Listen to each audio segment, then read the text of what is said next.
Good evening and welcome to the Town of Erving Select Board meeting for Monday, April 27th, 2026. I will call the meeting to order at 6:37 p.m. First order of business will be to appoint a chair to start the meeting. I make a motion, we appoint Jim Loyne. I will second that motion. Any discussion? None? All those in favor? Aye. Aye. Okay. Review of Water Department proposal for meter reading software equipment upgrade.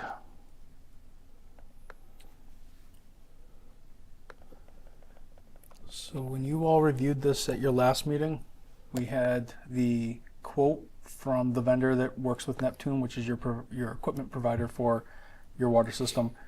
They had provided the upgraded transceiver.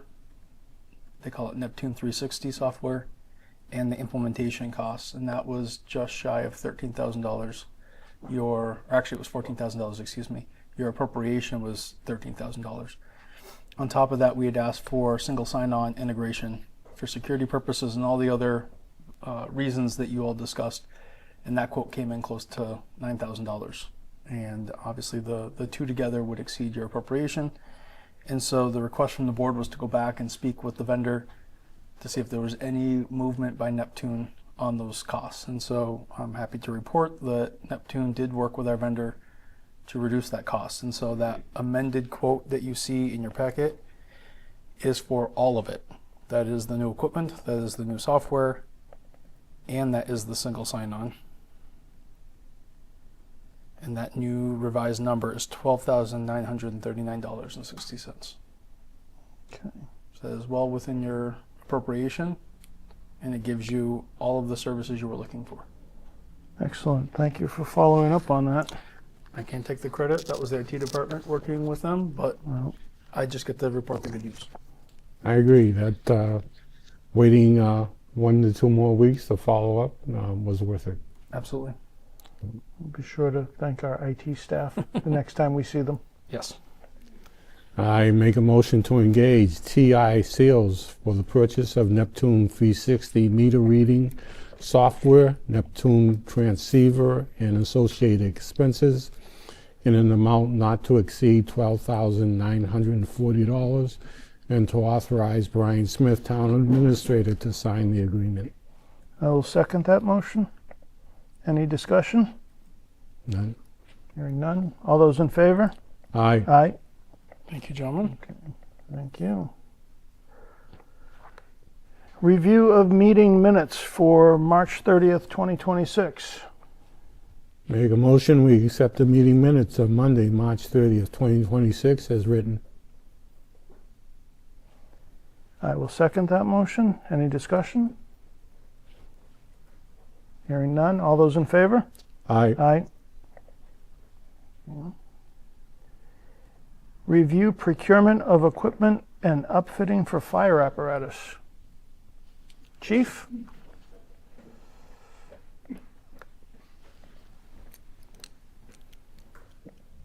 Does this thing really have to be right in my face? No. Okay, thank you. You can use your outdoor voice and project. I'm sure I could.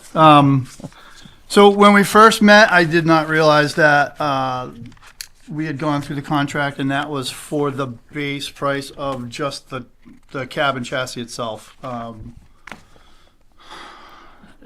So the new bid that's in front of you is with the base price of the base cost of the pumper tanker, along with the upgrades that are going to be done at E1 or at Greenwood in Attleboro, Mass. So further explain what Chief is describing. In January, we came to you with a proposal for a new fire apparatus. The amount that you authorized was $743,351, and that was for the cabin chassis, the base of the vehicle. The additional upfitting is $55,000. So, and Greenwood is your vendor on the cabin chassis, so it would also be through Greenwood. So if the board was to approve the $55,000 for the upfitting and equipment, your amended contract price would be $798,351. And that still fits within the original allocation? That's a great question. So I just did those numbers. So if everything passes at town meeting for the additional funds, that would bring the total up to 870,000. correct. So it fits well within that price tag, along with the extra hose and the stuff that we had procured quotes through a different vendor for. And I believe the grand total, as it stands right now, is still well under that 870 price tag. So I expect to turn some back in. So Chief, for the public, could you just go over the additions you're looking for? Yep. So the additions to the base cabin chassis, we're looking for a front mount suction on it.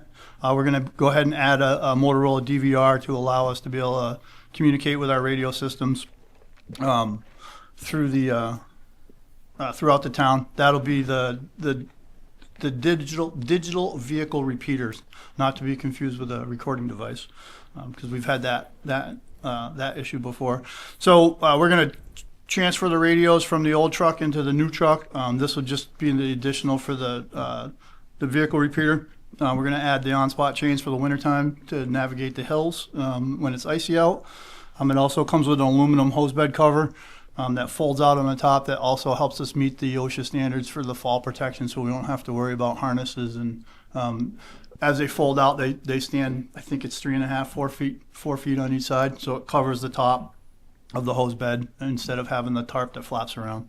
That would also give us a 2,100 gallon folded tank that would be carried on the truck. From when we're dumping water, we needed to add a rear discharge to it. There's a butterfly valve that goes on one of the intakes.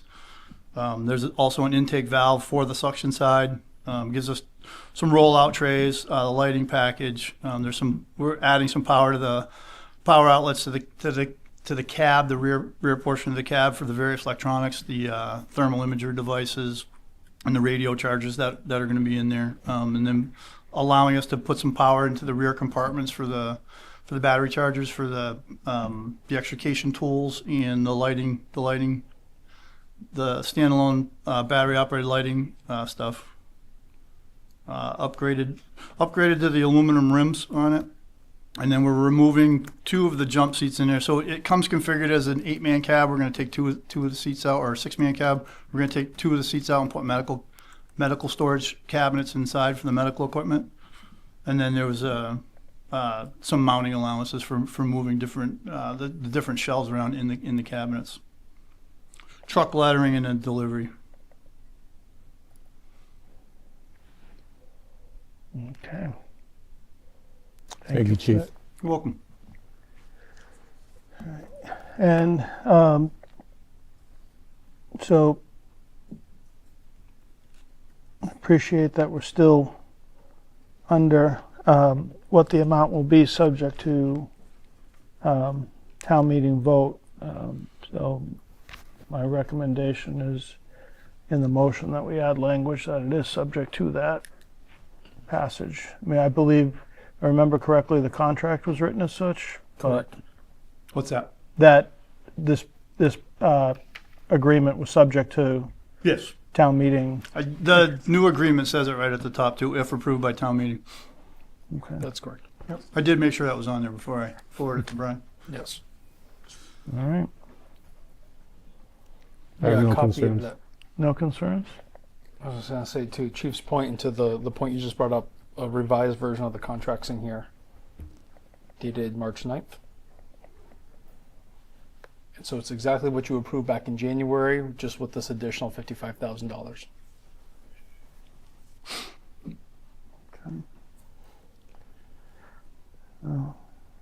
I have no additional concerns.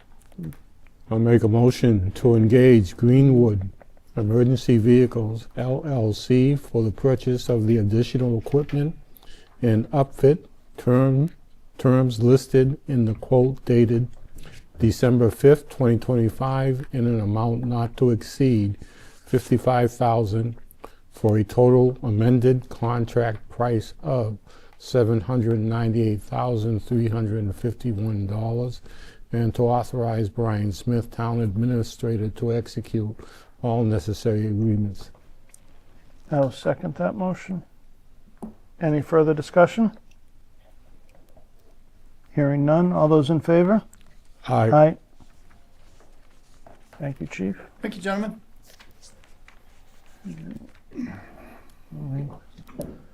Pause for a minute to, what's that? If you would like.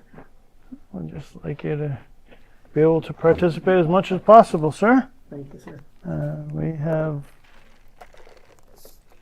You can just let me know where we are. we have accomplished the Water Department proposal, review of meeting minutes, and we just tackled review of procurement of equipment and upfitting for the fire department, and I was going to move on to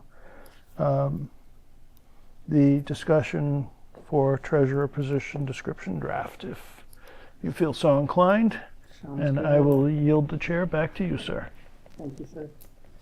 Review of treasurer position description draft.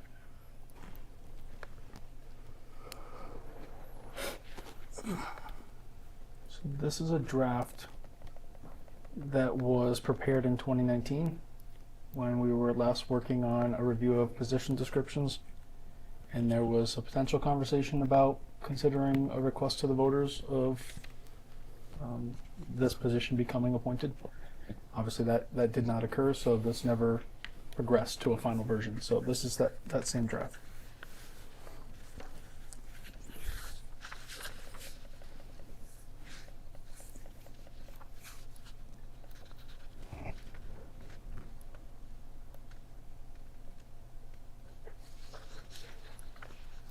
So I did a quick Passover document, one read.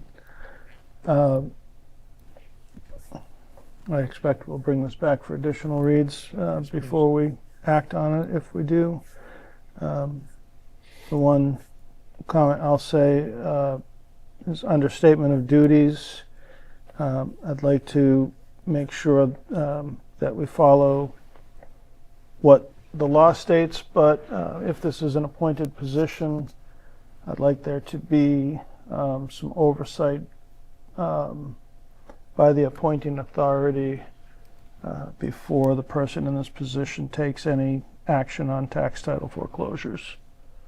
That's in the first section under statement of duties, just to make sure that there's no unilateral decisions that the town then has to contend with moving forward. Trying to see if there's an appropriate essential function maybe to alter to clarify that, or if we should just add, like number 7 talks about maintaining the tax title files, or sorry 6, so it says managing them.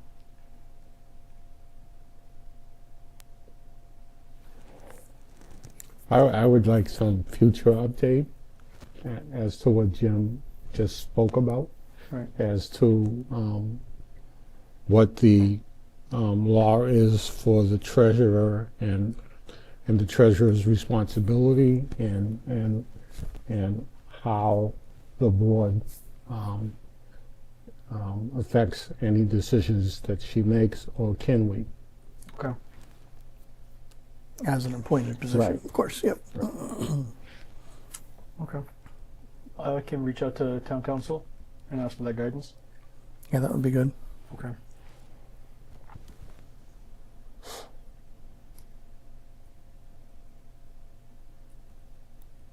As you alluded to in the beginning, Jim, we're going to obviously bring it back for a few reads. It needs some updating, and it's just getting it in progress, because if the voters do approve that, then we will have a short window to ideally go through this process and have someone on board in time for the July 1 date. Right. So wanted to get it in front of us all now so that we were being as proactive as we reasonably could. Understood. Other area that this position has had, I think, general autonomy on, and maybe it's appropriate, maybe it's something that you all want to have like a consultation role with, if this becomes an appointed position, is the investment policies. So obviously these are regulated funds. These aren't things that there's a lot of options are, but there is strategy and there is some consultation that occurs on these funds. And the treasurer is empowered to do that with our financial advisor and the firms with which we've been investing, making the decision what banks we use, things of that nature. And so I don't know how far the select board would want to be involved in that process, but I think we should be clear about what that discretion is if it still exists in this position to make all of those decisions.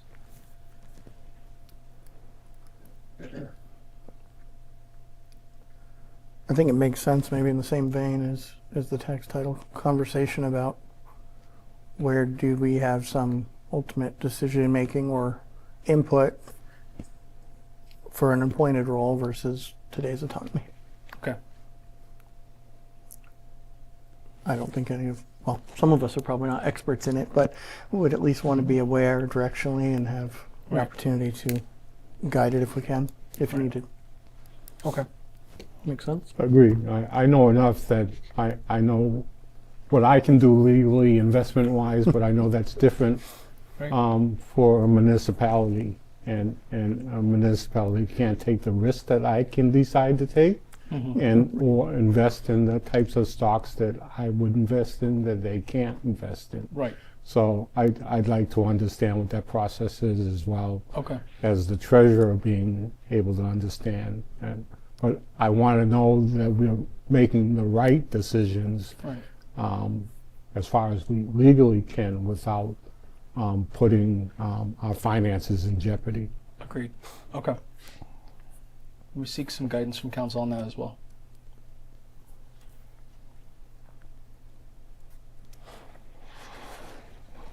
All right, we'll bring it back next meeting. Yes, please. Excellent. Thank you. Discussion regarding priorities for hiring. So Brian and I were discussing a little bit about this in the last couple of weeks, well, even more before that, but a couple different items that Brian could use direction from the board on. How are we prioritizing the various positions that are open? Attempting to try to do them all at once isn't really sustainable. And with some of them, addressing the space configuration at town hall is necessary to be to ensure it's viable for someone to start and actually have a reasonable workspace that is set up for them. We kicked off some initial discussions on it. It's not far down the road though, and so I think that also influences timing on some of these. Off the top of my head, I know we have been working on the patrol officer hiring. I think that is mostly in good shape. We've completed all of our search process and we've got every candidate that you've appointed working through their final stages Right. with start dates in the coming weeks. So, So pending any right, unexpected hiccups, we should be wrapping that one up. that's correct. So We does may that have- bring us to full staff? That brings With the you, exception of the hires that have to go through a police academy? correct. That is correct. And obviously the treasurer will be time sensitive if that's approved here shortly in a few weeks. We'll know Monday. Yeah, I say a few weeks, but it's Monday. 1 week. We'll know how the voters feel Monday. We have the health agent, which is a topic tonight anyway, but that vacancy. Yep. We have the firefighter vacancy. Mhm. We have the cadet vacancy, which is also items to discuss later, but I'm missing some. IT. AT? Yeah, I had that one first. And I do too. am I missing any others? We have the question in the highway department that you're also going to discuss The today. vacancy, yeah, okay. And then you all have targeted funding for support or position in administration, but it hasn't been defined yet. I don't And the think- library as well? The Or is- library is is that- a part-time position, but I believe that the job description will largely be based on the job description that already exists. So I need to have a conversation with the library director about whether there's an internal candidate that they have in mind or if this is going to be an external search. I don't have that clarity yet. But assuming it's an external search, you're generally involved in all of them Correct. to some level. So from a bandwidth standpoint, And we're in the process of launching support for the rec department for their summer hiring that they do, their seasonal process. and that's in process. Running out of Correct. space. I know, right? The list is longer than you would think. That's why I wanted to bring it up. Is the Rex positions already within the budget? Correct. Correct. You, the voters and past practice has always funded at least the initial few weeks, and then as camp or the summer parks program comes into full implementation, user fees come into the revolving fund, so the staffs transition their funding source to the revolving fund.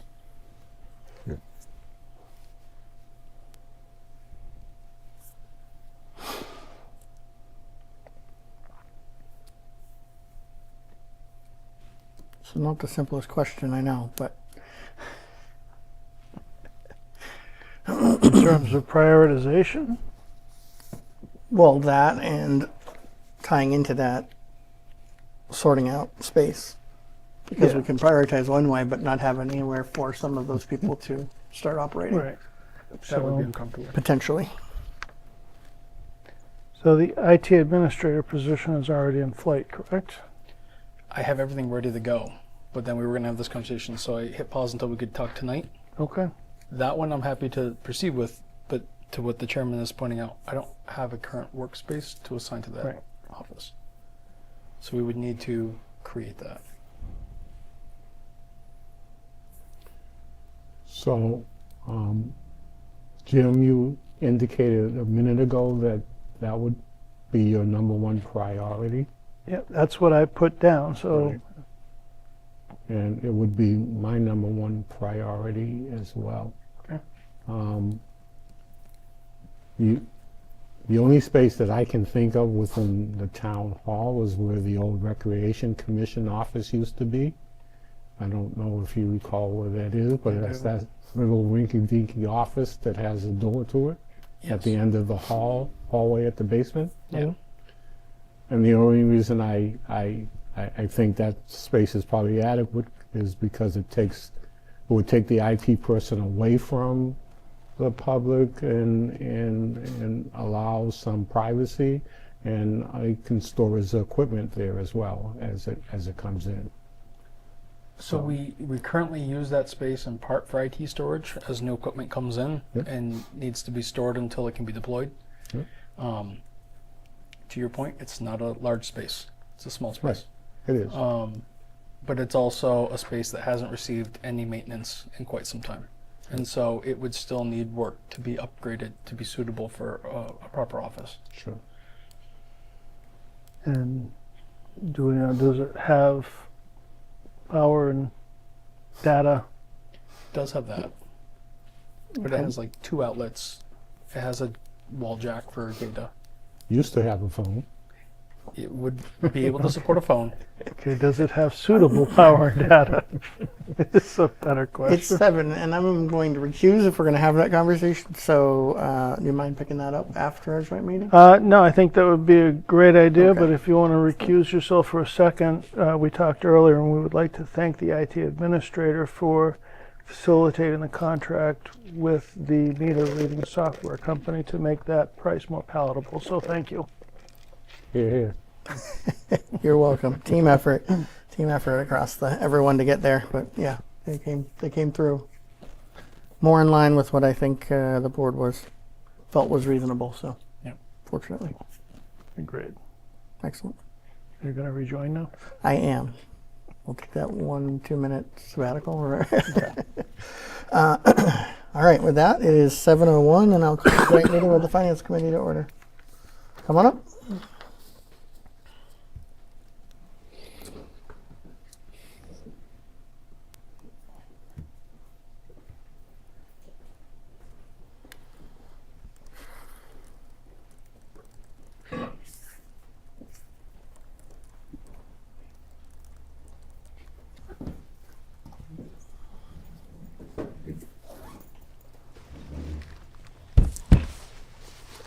my math right as we were talking through? Did you get 7 positions that were open or areas? So I Just have want to make sure I one, counted two, them right.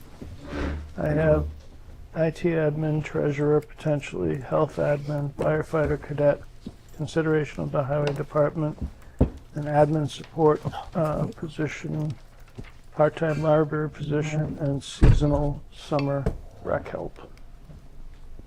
What was the one between library and highway? Was there one? Admin support. Oh, that's right. Yeah, okay. Jeez. We rattled them off and I missed 2. Thank you. All right, so I have 1, 2, No. Earlier. I have them now. So I've got 9 now. 9. Oh, jeez. Okay. Brian's over there going, yeah, the list was long. A lot more before you talk about it. All right. Welcome. Picking up where we left off. Last meeting was around some discussions about staffing, budgets, and timelines and reasons. And so I think I'll start with the health department. Jeff, you join us?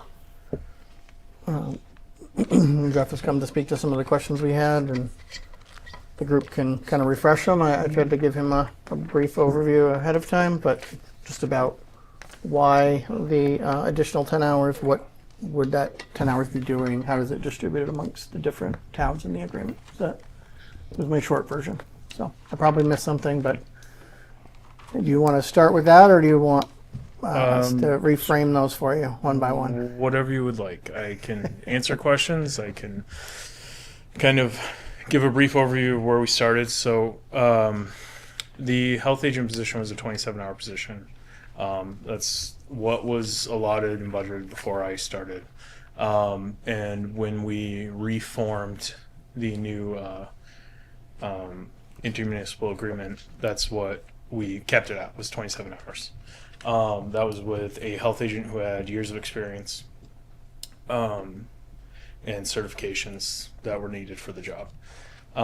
When the health agent departed, we looked at expanding it to 30 hours to try and look at a broader appeal. One of the questions that I've raised and has been asked by the board is this 27 hours is distributed amongst 3 towns, Erving, Shutesbury, and Northfield. How that time is divided changes what season it is, whether you're doing food inspections, whether you're doing septic inspections. It really just kind of changes from week to week. Unfortunately, the time from when we started the new agreement to when the health agent departed wasn't really enough time for her to provide that data of like where that time was being spent most. So it's something we're still looking at and we'll be evaluating going forward. 30 hours amongst 3 towns is not a lot. It allots, if you were to divide it evenly, it's only 10 hours a week per town. And depending on what you're doing, whether it be business inspections or home inspections or Title V inspections, I mean, you could be talking hours alone. That's not including the report writing. That's not including any follow-up inspections, anything like that. Reviewing applications, reviewing engineer reports. What we have been finding, one of our new board members, Sally Delaney, has been a huge help and has been stepping in and going through old records, reorganizing, doing reviews. She's a former engineer. She's doing reviews of applications. And she puts in, by her report, about 20 hours a week. And that's just for Erving. We're not, currently, because of the departure of the health agent and then the loss of our most recent health agent, right now the towns are kind of, for lack of a better word, fending for ourselves. Northfield is utilizing themselves in FERCOG. They are able to do all their Title V. They're utilizing FERCOG and other agents for food inspections. Shutesbury's been utilizing Greenfield. We're still all part of this IM agreement, but we're kind of in a special situation. So we've been looking at it, and our hope was to increase to 40 hours. Really just based on the need. Part of the impetus behind that is also the SAFE 2.0 Act, which was passed in the Commonwealth this past year. which increases responsibilities, increases regulatory oversight. I mean, things that we're currently working on, like tobacco control. There's things that we don't currently oversee that we are required to and will be required to. Things such as garbage hauling licensing, cemetery expansion is one of the licensing things that we have to oversee. So there's a lot of areas that, as we're going forward and as we're looking to meet these new requirements and standardize ourselves, there's just an increased work demand. As an aside to that, I mean, I'm not going to overlook the fact that in today's climate, having a 40-hour position versus having a 30-hour position is usually more appealing to someone looking for a job. I feel like you're going to find a larger pool of applicants that may be looking for full-time employment versus part-time employment. They also may not fully understand that part-time employees are benefited here, which they are. It's amazing that we do that, but you know, if they just browse it, that may be a disqualifier for themselves. They may disqualify the posting. So, questions? My first question is to Brian.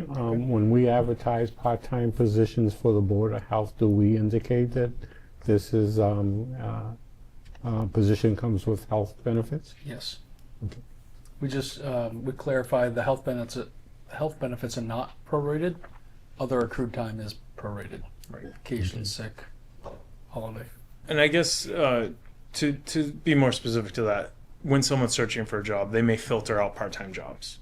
Anything that's not listed as a full-time employment, right? Using search engines, that may not even hit their employment if they're looking for a full-time benefited position. It's speculation, but that's one of the benefits I hope to offer a 40-hour position. If I could just add to that, I think the geography of the 3 towns that the agent covers, plus the expectation to attend Board of Health meetings in 3 towns, also speaks to just the need for capacity to be able to do all of that. Yes. It's not like this agent is solely stationed out of one building and responsible just for our geographical area. They have to dispatch and respond to the other communities and then be available to their boards of health at least monthly, unless there's some other issue. And we also, I know you mentioned housing, but we didn't speak about the time that's spent in housing court, Correct. which can sometimes be 2 to 5 hours at a time, just to wait because you're at the mercy of the docket that day. So I was looking at the survey that you, state survey that you had to submit, to who that was that submitted to? The Department of Public Health. Okay.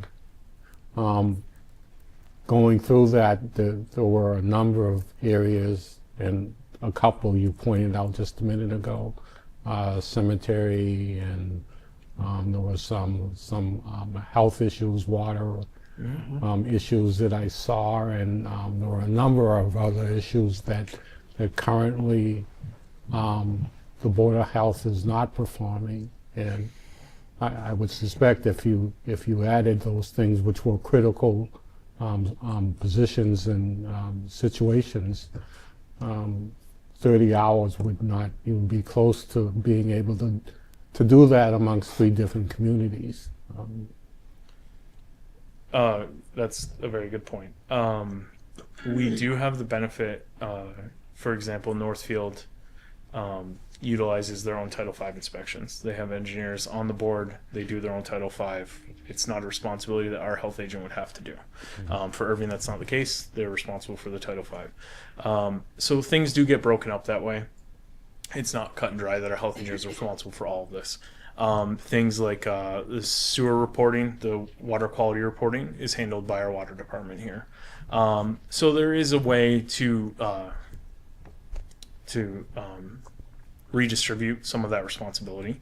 In the past, a lot of the burial responsibility and delegation has been delegated to the town clerk. I will say it's something that the board has been looking at.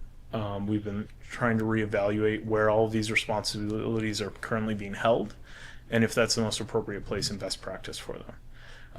Obviously, we want to do what's the best for the town, what's safest for the town.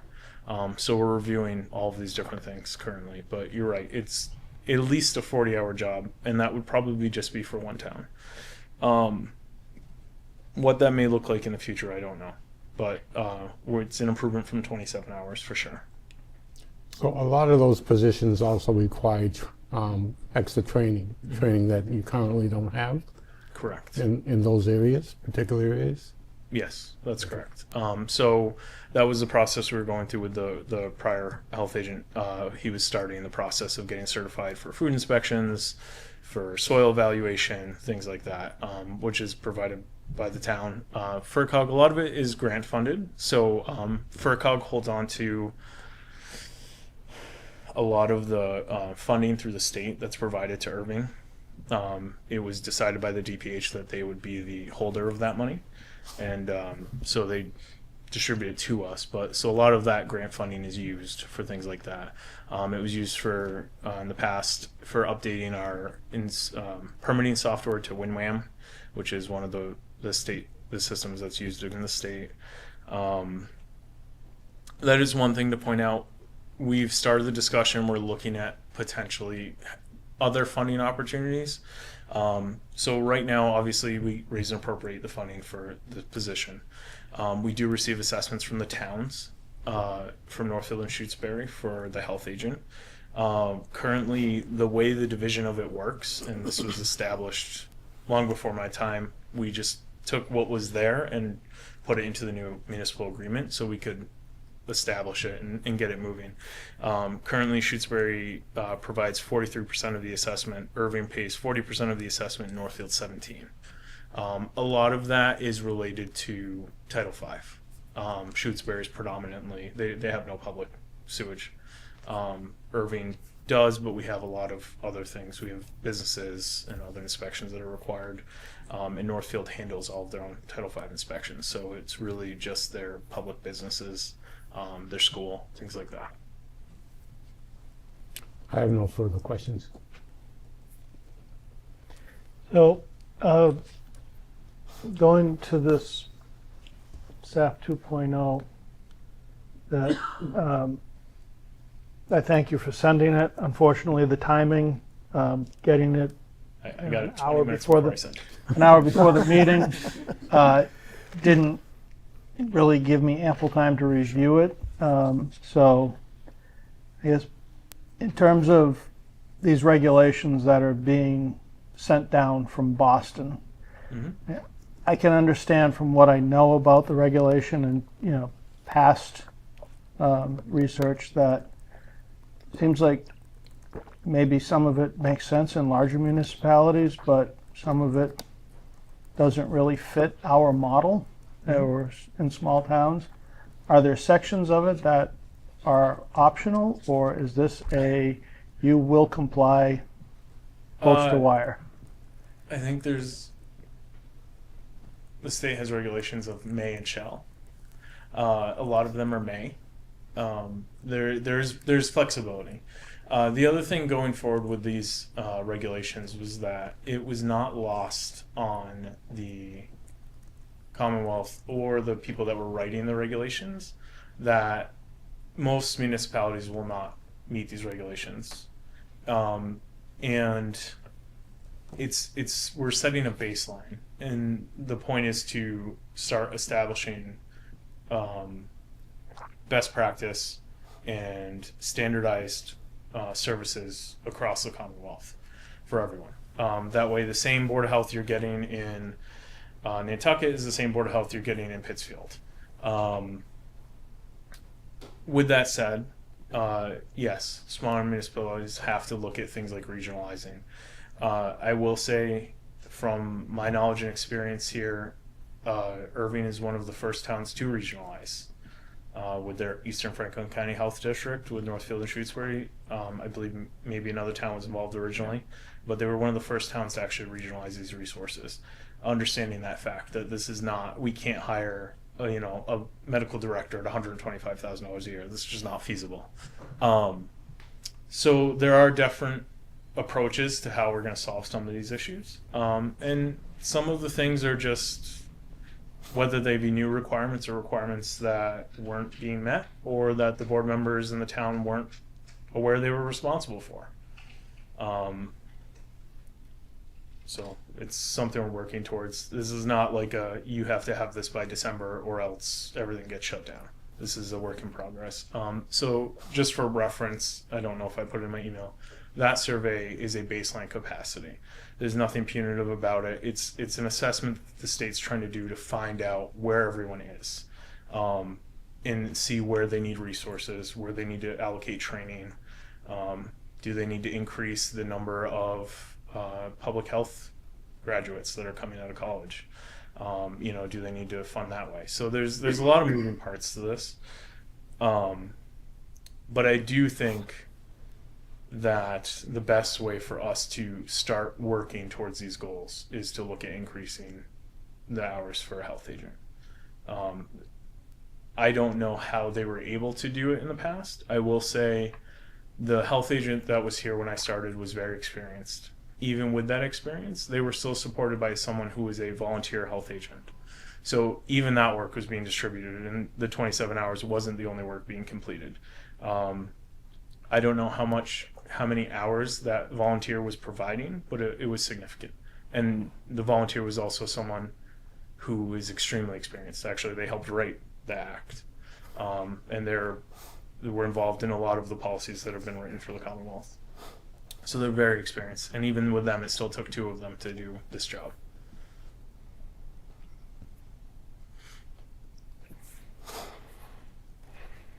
Thank you.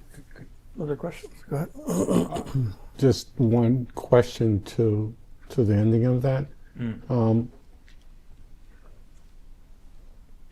Is there any liability to the town when regulations have changed and we aren't aware of it, and the Board of Health is not aware of it, and so we're not acting in any legal capacity to correct it?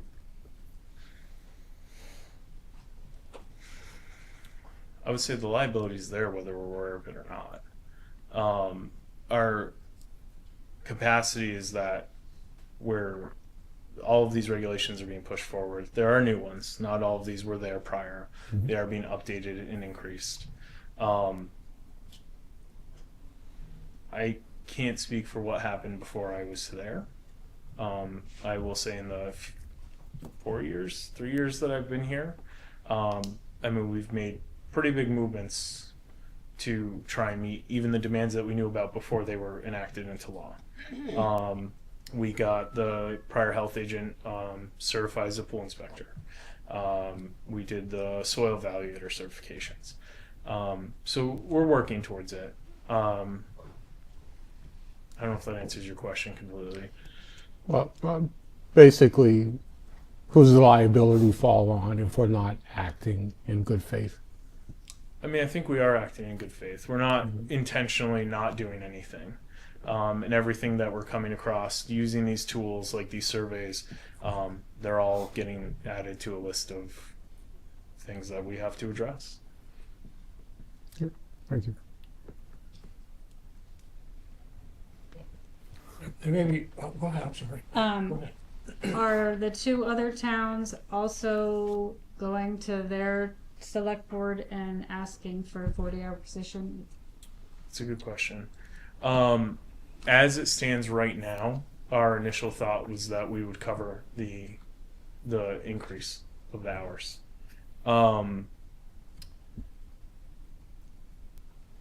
It's not that they can't or won't. That can be voted upon. We talked about other funding sources such as the Public Health Excellence Grant, so we have to look at what funds are available there.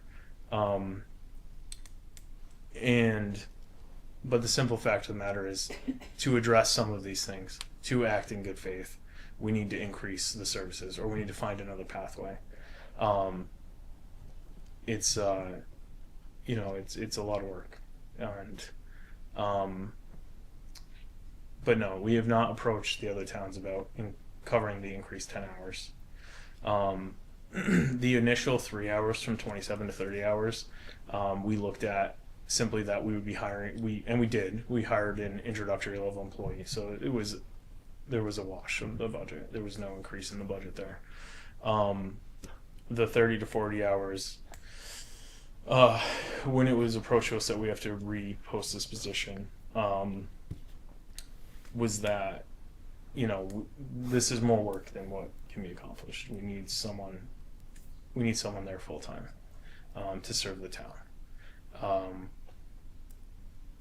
If that's something that doesn't go forward, we can look at it. But I don't see how they will be able to not only serve us, but serve the other towns, which we are, through an agreement, obligated to serve at this point. We do have an obligation to serve Northfield and Shutesbury as their health agent. And I think that the prior health agent that was serving the towns prior, I think received a lot of help from a volunteer person. I think that's how they were able to accomplish some of the things that were accomplished. And even with that, there were still gaps. There were things that we have been finding that weren't being covered the way they should have been covered. I don't think it was I don't think it was intentional. I don't think it was in bad faith, but just a lack of resource. Short. Yes, sir. Just in short, though, the additional 10 hours would be at this point directed to Erving only, and so wouldn't be shared cost. Is that Correct. summarizing kind of to Yes. try to Yeah. catch up on and get ahead of the things? And a that we lot of need to that do? initially would be training, depending on what we get for applicants, would be training to get up to speed for certifications. The other part of it would be administrative work. I think a lot more work was being done here than maybe was reflected appropriately in this breakdown. And again, I don't know how to stress it enough that the two people that worked prior to the health agent that we hired were both very experienced health agents. One of them was working fully volunteer, was never paid for by any of the towns. And I think he did a lot of work, many hours of work. To follow along with Jake's question, the percentages 43, 40, and 17, Correct. as I recall. Is there anything in the contract that the other towns have to become whole if we go to from 27 hours to 40 hours? Or can we just get, well, no, we don't want to do that? You mean as far as they don't want to increase the position of 40 hours? Yeah. So right now, the agreement, I would have to read the exact verbiage of the agreement. I will say that the agreement includes the hour percentage. So of a 27 or 30 hour position, 43% of that time goes to Shutesbury. So they are not automatically obligated to take, or are we obligated to provide them with the additional time? That doesn't mean they don't need it, but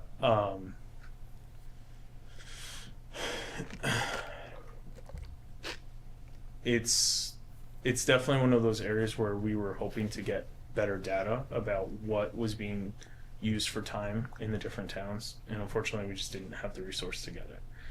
Like I said, the health agent we had left very shortly after the agreement was completed, and the other health agent, he just started training. So But that is a plan, just to add to that, because Jeff and I spoke to yeah, part of the future state is to collect that data and have correct.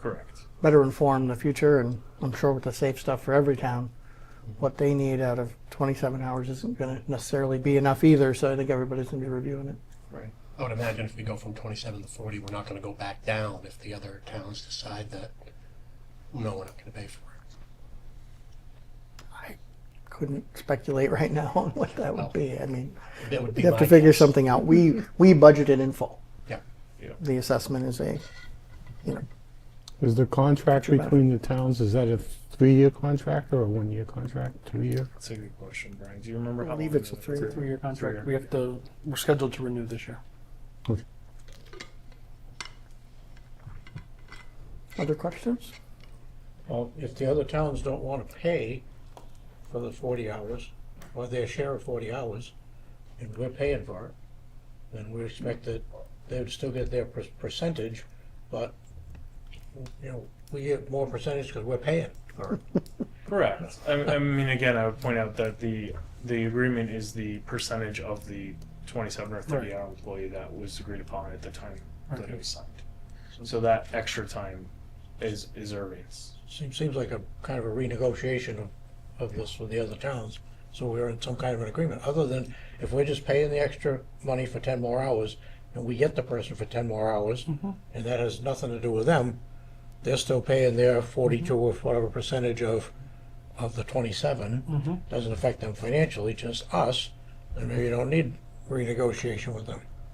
Correct. As long as we're not hiring somebody, they're getting a lot more hours, and we're paying for it. That's And not I'm good enough yeah. neighbors, but they wouldn't want to pay for Yeah, us. that's not the that way. proposal. And if they were to get the additional hours, the renegotiation Correct. would be required.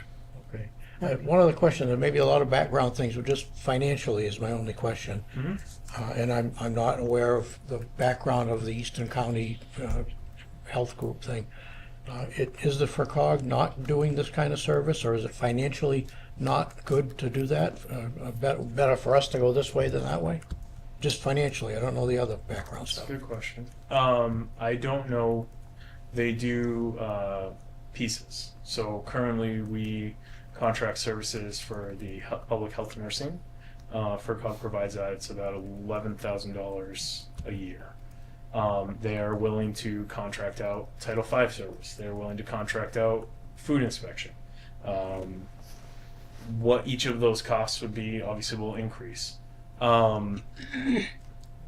There is a lot of discussion about that, about the service you're getting for your money. I will say right now, the employee is an Erving employee. They're benefited through Erving. They're employed by Erving. They work for the town. They work for the community. And FERCog currently has 15 towns that they oversee as part of the Cooperative for Public Health Service. The Eastern Franklin County Health District, to your question, is what this new intermunicipal agreement is replacing. For other administrative reasons, it wasn't functioning the way it needed to be functioning.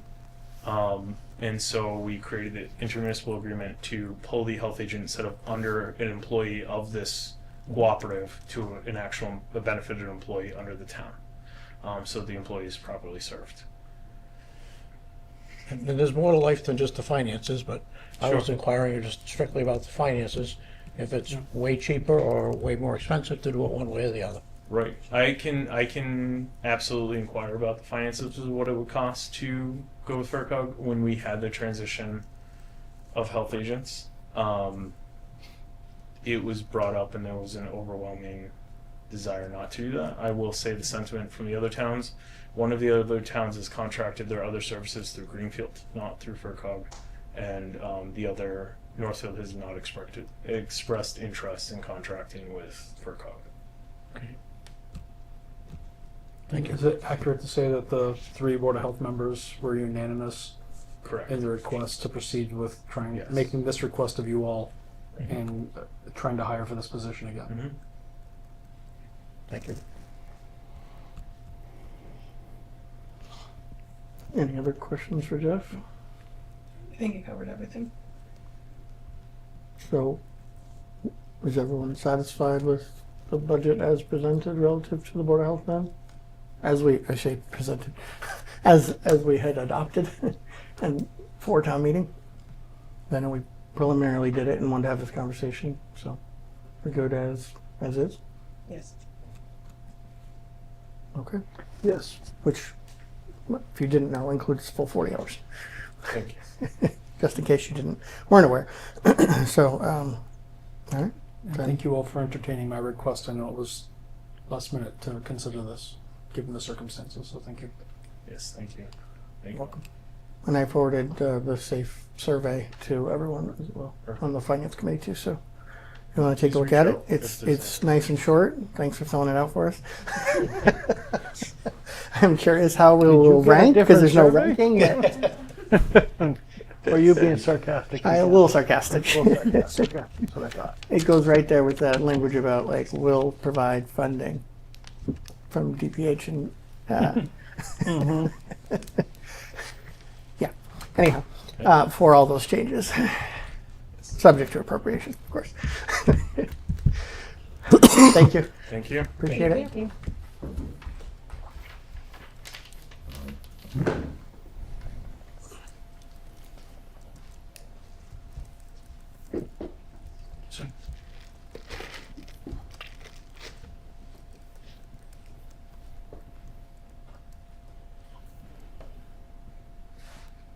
All right. Next up, flip a coin. Chief Wonka, want to come back up? Think about the firefighter position.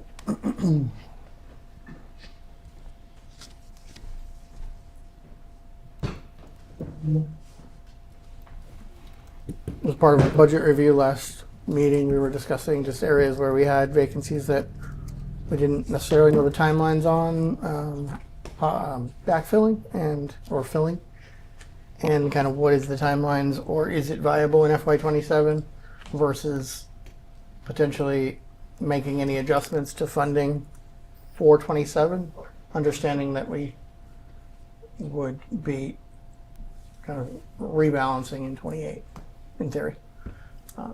But that's kind of the open question mark, is just kind of where are those items at, so that we can fully weigh that as we're trying to figure out, a tighter budget every year, unfortunately, which is still, and we acknowledge not as challenging as our neighbors. So while it is different for us, it is still very fortunate. So I don't. There's probably some specific questions, but just directionally, I know there was some steps towards filling the firefighter position Yeah, so that didn't end up working out and changed direction. So I know we've spoke since, but kind of what's your timeline look like, and what are you thinking for 27? so I'd still like to go through it. I mean, I guess the history was, it was voted in last year in the budget. We went forward, interviewed a couple candidates. Both were offered a job. Timelines were pushed back a little bit by a couple of months, and then both of the applicants that were offered positions decided not to take them at the end. Once the job offers were pushed forward, so that put us roughly into December when we first started the budget season. Very, very aware that the health insurance was taken off hugely, and that was greatly affecting the town's budget. So I kind of took a step back, took a look at it, and we as a full-time staff decided to try to take a look at a per diem model, more so for the health insurance savings to the town. Not to say that we don't want to hire a full-time employee and offer them health benefits, but felt that we might be able to fill that void with a couple of part-time employees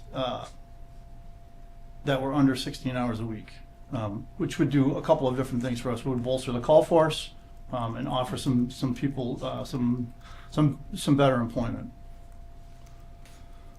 We are currently still lining that out because I was waiting for the whole budget thing to kick out. Looking at the worldly view around us in Franklin County, I see a lot of communities are moving forward with Prop 2.5 overrides. So I was trying to be very cognizant of the budget and keep it as level funded as we possibly could. So the hope is that we still move forward, but we're still putting together a package to present to the board on a per diem basis instead of a single full-time employee. Which hopefully in the future would transition over. Understood. So we actually haven't discussed that, and Chief hasn't brought it, in more detail for us to discuss. I guess directionally, we probably should understand if that frees up a benefit slot, or that funding related to a full benefit. If that's likely, kind of a path in 27, whether that's the full year or not, and whether we change direction by 28 and go back to full. But So that's one possibility. So, Chief, how about a part-time, 2 part-time positions you're thinking? Yes. And so how would that work? I mean, have you gotten that far?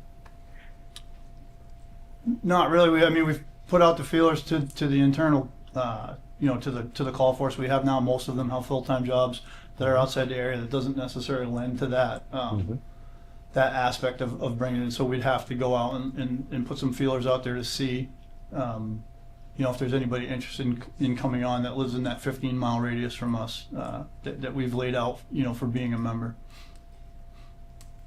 I do have a couple new applicants in there that have come on board for the call force, so and they've expressed some interest in.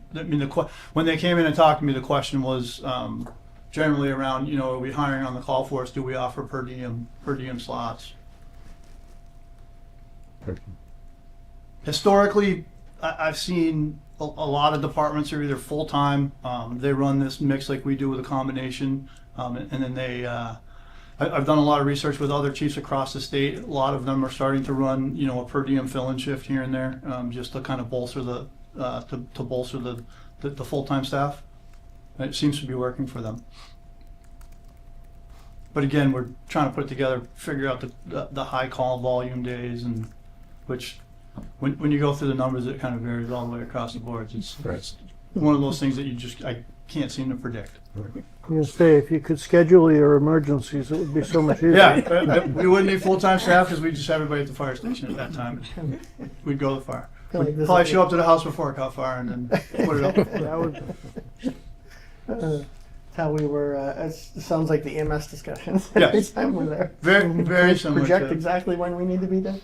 That's where the per diem staff really is predominantly used, that I've seen, especially in Western Mass, is through the EMS coverage. But there's a number of fire departments that are, bedroom communities to larger cities and towns like we are here. Nobody works in town; they all work outside of town. So it's hard to try to nail somebody down that has a job that has a little more flexibility, especially during the week. Makes sense. I think directionally, Bill, just to add, is we're not going to have that information to make that decision tonight, and we need to flesh that out further with Chief. But and he's working on that data. I think directionally, we just have to determine if we are comfortable, if we are having a discussion about potentially leveraging the benefit funding in a different way for that position, that would potentially tie what we can do in 27, regardless of the data and whether that's as viable as we might want. So it's more of, and if not, we can stay the course, and Finance's opinion about that too. I think the nuance of all that is work to be done. So. Ben had a question over here. Oh, sorry, go ahead. Are you locked into 2 positions of 16 hours, or could it be 4 of 8 or 3 of 10, or does it make a difference with? No, so really, and I hate to say this because it makes it sound like we as a community are trying to keep people out of a benefit position. Generally speaking, those per diem positions are somebody that already has a job that has that has benefits through a municipality. Mm-hmm. Generally speaking, they're full-time firefighters, EMS people that have worked somewhere. They're just looking to do some fill-in shifts in different places. So trying to keep it under that 16 hours a week, so we maintain that legality for the benefited positions. But Thanks. again, I don't want to sound like we're trying to keep somebody from benefits. It's just the nature of the beast sometimes. Trying to be fiscally and financially responsible to the taxpayers here in town, and not just keep adding positions into the realm of it. It's also we attempted to do it that way, and so Yes, try a different, we try a did- different approach too. We did make that More attempt. successful. 2 great qualified candidates. After the thought process, they just decided they want to go in a different direction. I can't fault them for that. so it did bring up a question. If these are full-time folks in other neighboring communities, if they pick up a part-time shift here and then they have a catastrophic event in their own town, can they be forced in? Like, say hypothetically, somebody from a Greenfield or a Montague or I suppose that's a possibility. and Again, I'd have to do the research on roll it. with the punches, or I mean, we do have some people that work in the area that actually, are employed outside the area, much larger departments, that really don't utilize a force in. Just curious. I mean, But depending. it's a great question. It's definitely something to flush out, while we start putting this together. Hypothetically, depending on what that is, we've been called to. So one way or another, Yeah. it's the same body allocated to the same thing, There, yeah. whichever truck they rolled in on, or if you will. Well, I mean, we're So- seeing that with multiple people on the call forces in the area. There's a number of people that are multiple, run on multiple departments in there. Who gets the phone call first? Comes in, so Your you first are tone or second shorthanded. tone? The beauty of it is actually at the end of the day, we with all this cross training, we all kind of work together. So you know how they operate. So it's a hindersome and a benefit all in the same. I think it'd be an interesting model to test out. I mean, you see per diem in healthcare, you see per diem in a lot of other industrial and technological fields. Seems to me like you'd have more flexibility even for vacation coverage or other things too, Yeah. to make sure you're appropriately staffed. And I ran into one department that actually has, and that's their entire model. The two full-time members that they have on the department are the chief and the deputy, and the rest of it is all per diem. It brought up a very, very interesting question. That's some hours in scheduling, I would think. Yeah. That's impressive. At the same point. Chief, I have two questions for you. One is, if the person is per diem, do they have to qualify for the residency, the 15 miles? Yes.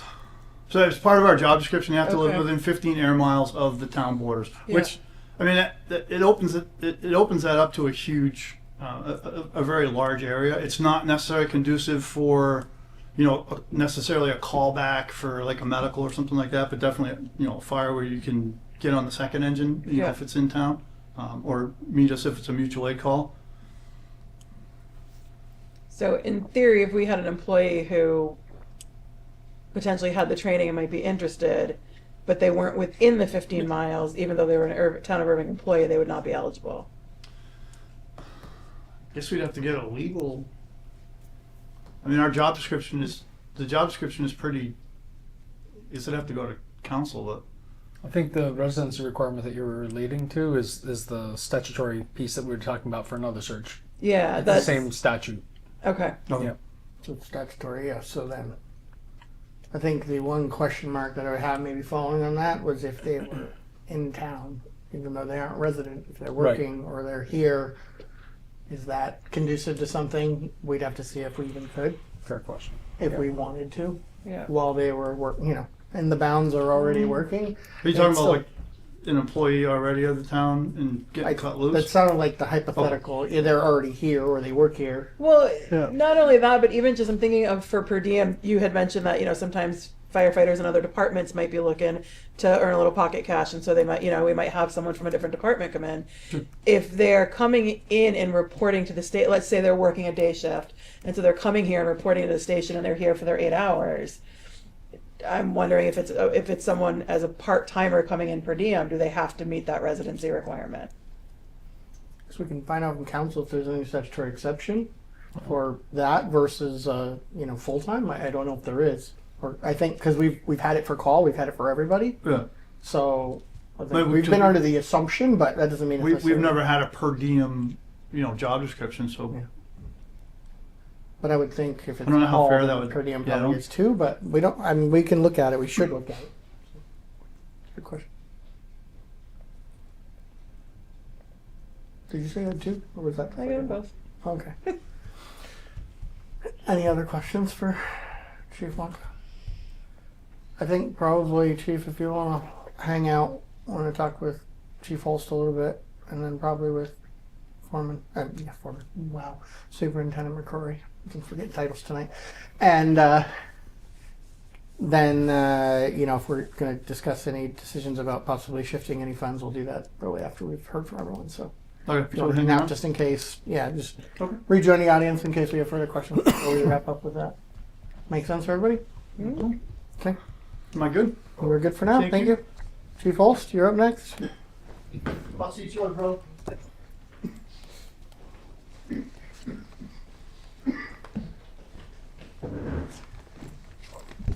Welcome, Chief. Thank you. So you've heard kind of the opening there, and so kind of similar conversation around the cadet position. Yeah, I think, and I don't know what specific questions, but just directionally, is that in your plans in 27? So, just a little back history. We've been trying to fill the position for a few years. And we just ran into some hiccups while we were going through the process, which delayed it and slowed it down. We finally had a candidate and was with us for a short period of time and then moved on to a bigger agency. I still do believe in the program. I think that it could be beneficial to our town and to our department. Right now, obviously, we have some other focuses that we're trying to address. But I do want to keep the program going. I do want to keep the possibility there. And I've had some discussions about possibly other options. I haven't had a chance to discuss it with all the select board members. So, but I do foresee needing the money and would like to keep it there. Makes sense. Questions for Chief? Relative to? So, in terms of like prioritization and what we're doing, so you think that it's foreseeable within FY27 that you could relaunch or consider relaunching the cadet program? So the two candidates will be out of the academy anywhere from probably January, February, or March, depending on which academy they get into and what the graduation date would be. Once that happens, I think we would have the capacity to bring a cadet on. Okay. Thank you. Other questions? All right. Thank you. That was quick. I'll hang out just in case we have more. Glenn, you're up.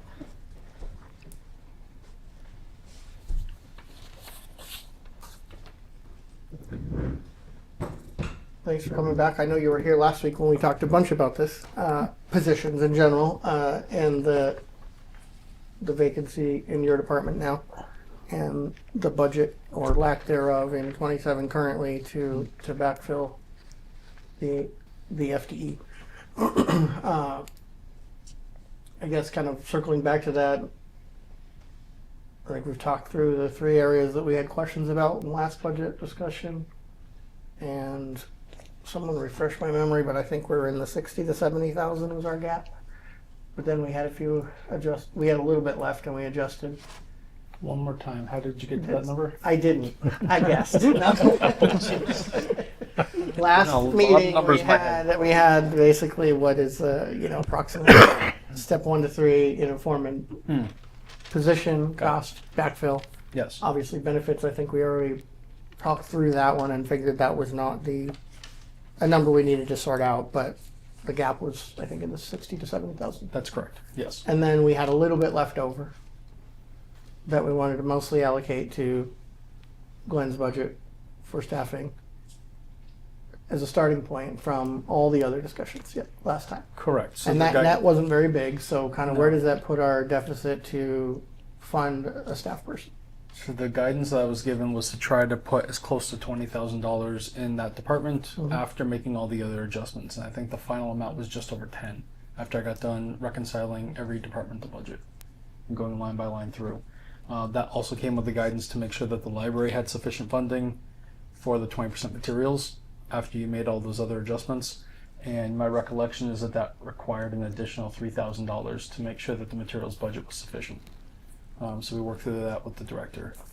There was also, as we went line by line, there was one other adjustment that had to be made. I want to say it was in the tax collector's office. But the initial salary that was requested was below what they were making this year. So I don't know how that happened, but I made that correction so that the adjustment that you approved is built on what they were currently earning this year with the adjustment that you approved at the last meeting. So that was a approximately $1,200 adjustment or $1,000 adjustment that had to be made. That just wasn't caught early on. So after I made all of those, the balance is what I moved into the highway department. And so that balance was around 10,000. Correct. Okay.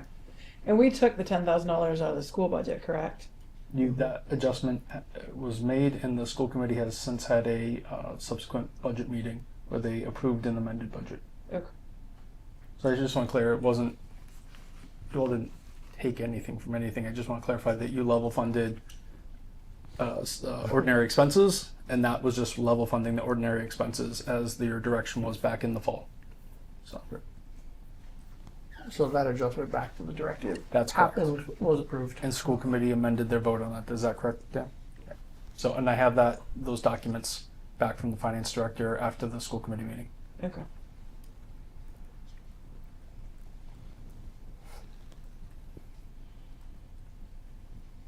So we're somewhere on the 50 plus to roughly, if we were trying to fund that backfill or the vacancy.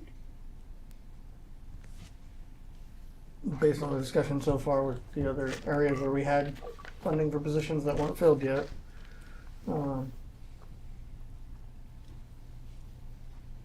where's everybody at, and thoughts of where to go and what to do from here based on that?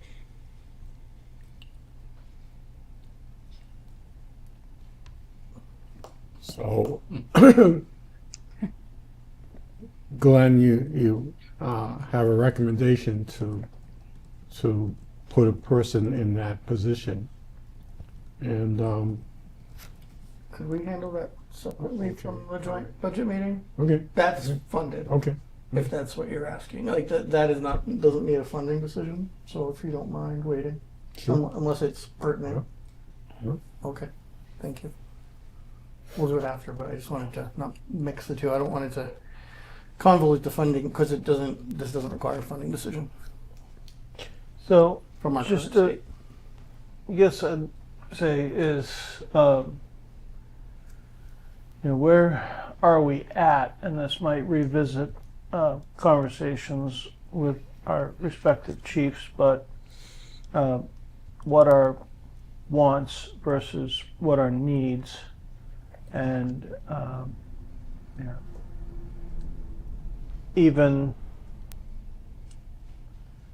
to that, if they are identified as needs, are they full year needs where, say, a position that might be funded in or might be filled in Q3 of the fiscal year, which would satisfy what the thought or request was. Could we reallocate that funding from what would have paid for that position in Q1 and Q2 over to what is a need? Just, again, I'm not convinced that's the right thing to do, but just we could satisfy Yep. both asks of, I'd like to have, staffing filled with per diem. I'd like to continue the cadet program, perhaps next, end of winter, early next spring.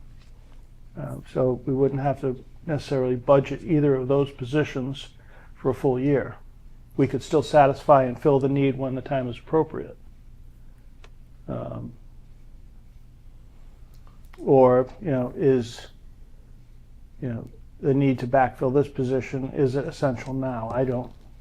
So I don't work in any of the three departments we're discussing, so I guess I'll circle back to what is a want versus what is a need to maintain the appropriate services that our town expects. I'm gonna I'm going to take that and challenge you back that that's our job.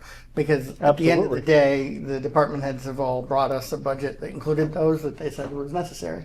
And I appreciate the color and detail that, Glenn gave us last meeting about some of what we had budgeted, thought about when we made changes to the staff model for avoiding costs and outsourcing and things like that.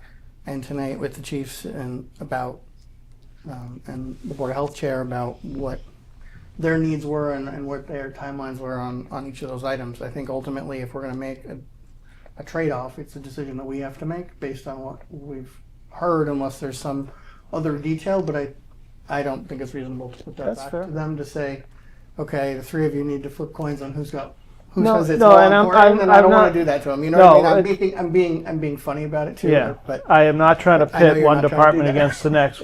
Thank you. I hear a lot of horror stories in other towns where, for me personally, they point out where cops and firefighters can't get along because while they both respond to emergencies and everything, they end up fighting each other at budget time. We've had a luxury where we don't have that. We've always had what I thought was very good working relationships within the emergency services agency. So I'm not trying to pit one against the other. I'm also not against if we have the bandwidth to fund them and they're needed, absolutely. Right. I'm also trying to think of our taxpayers and do we provide what our subject matter experts are identifying as their needs to provide the services that our townspeople expect in a way that we can pinch the pennies, and we're doing our due diligence. So please don't misunderstand what I'm getting at. I said that, not them. No. I know, I mostly but tease, but I just want to. I could tell by Glenn's shoulders he was not happy with me, and I don't want them to nor should he be. I don't want them to brace for that because that's not us, and so I just wanted to maybe I'll call that also out say- rather than let it be unsaid. Yeah, no, and I'll also say I'll ask the tough questions to be proven wrong on the floor for the benefit of the 10,000 people at home that'll say, yeah, okay, that makes sense. Fair. He asked the question and they justified the need. I'll be the fall guy for that. I'm done in 64 days. When they start He's gonna to ask count all the down hard on questions. the number of days. He's going to answer all the town meeting questions.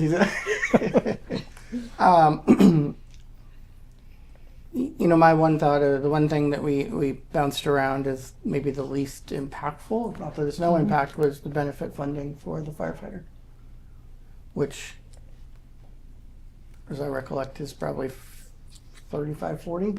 Approximately. So it's a bulk of it. That would come with the decision that we're going to try something less than benefited employees, part-time, per diem, for fire. And if it doesn't work, we may not have funding to make a different decision mid-year, or unless we can find some funding then. And who knows where we'll be at that point, as we get to the second half of next fiscal year. But I think directionally that's the only place that doesn't end up making a trade-off decision fully. There's still some trade-off to it, but not as much maybe as some of the others. What was our benefit cushion this year? Was it 2 positions, 1 position? I don't have the final count after I moved everything around, but it was narrow. It was 1 to 2 positions. It's pretty simple. I almost think it was 1.5. But there's a ton of assumptions in that number. So could go either way a little bit.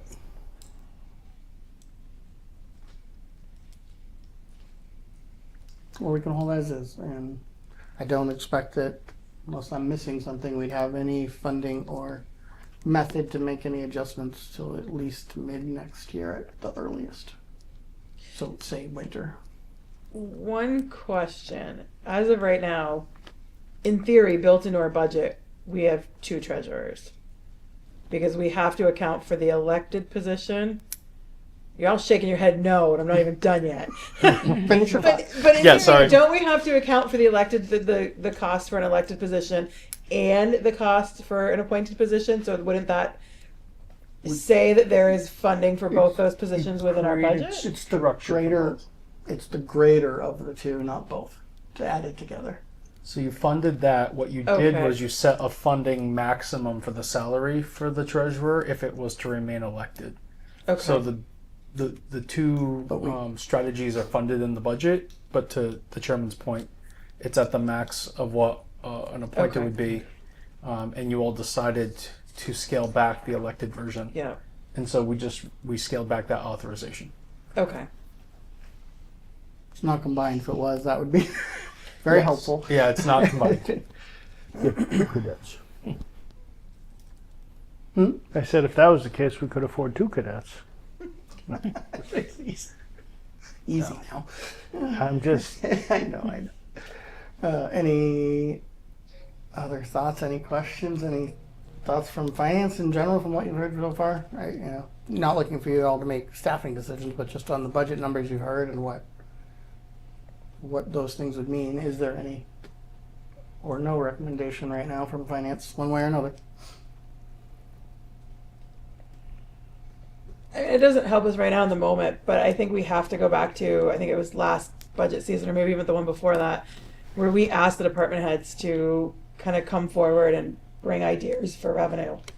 And I think now, having sat here as long as I have and seeing just how much tighter and tighter this is getting every year, I think moving forward, that's something that has to be done. Whether that means we start looking at things like paper, throw trash, getting rid of anything goes.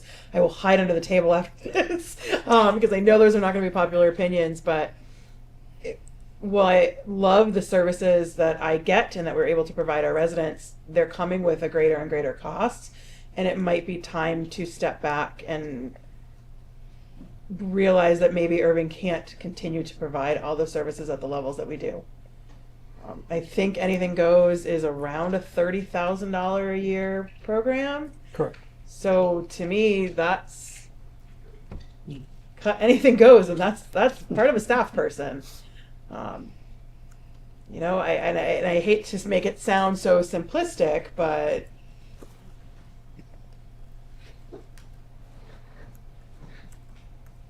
Well, it is and it isn't. I mean, it is. I don't know how many households on average partake, but if you just divide it out by the approximate households we have, I mean, it's less than $50 a year per household if it was a paid service instead of a free one. Just doing some really quick math, it's probably a little bit more, but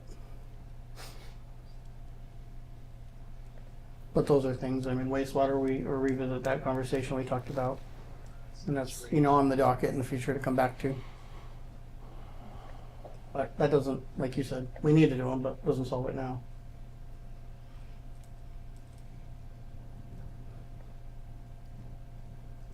For me, one of the other challenges, I think you mentioned, like the cadet, and the timing isn't going to be, July 1, no matter what. right. But exactly where and when, and then the flexibility of that funding isn't like we can just use as much as doesn't get used, overnight, right? We have to have it in the right budget buckets and stuff, so it's not as simple and as flexible and fluid as we'd like it to be. I agree that it's not, but would it be possible to do something like, as Chief said, he probably would not be, he said somewhere January through March is when he hopes to have graduates. So if we split that and said, let's say February, he's starting to look for a cadet, that's 6 months. So is there a way to kind of say that's 50% of the cadet budget? And, that way we're not taking anything, I mean, we're using funding that is not currently appropriate, by the chief's admission, that position is not going to be filled for a little while. So would it be possible to transfer, half of that over to highway for that time, which that way, money is not just sitting there hanging out, and chief will still have the funding when he is ready to move forward with that position.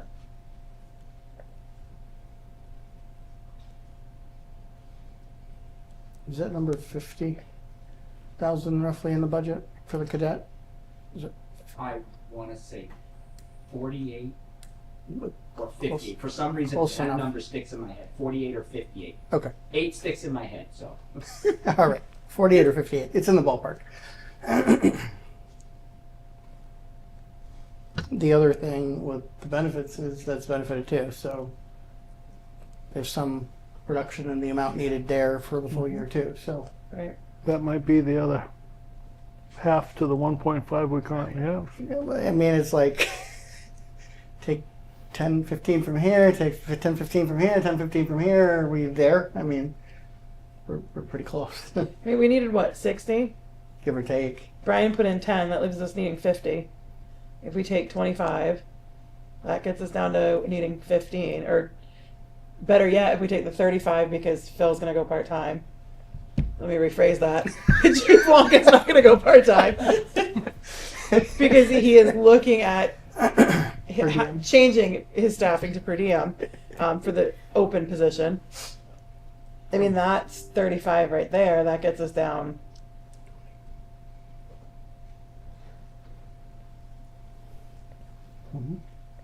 I think your math is mathing. I'm not mathing. Ben's mathing forward. It was ringing my ear. Which I Sorry. greatly appreciate. No.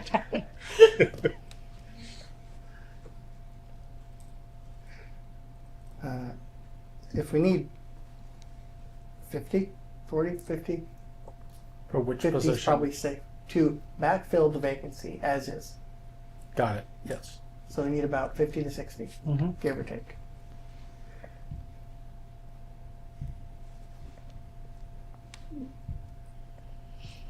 I like your math. What I'm thinking is this, and it's more semantics, but it leaves us options for the board to kind of talk about with the department heads in the future.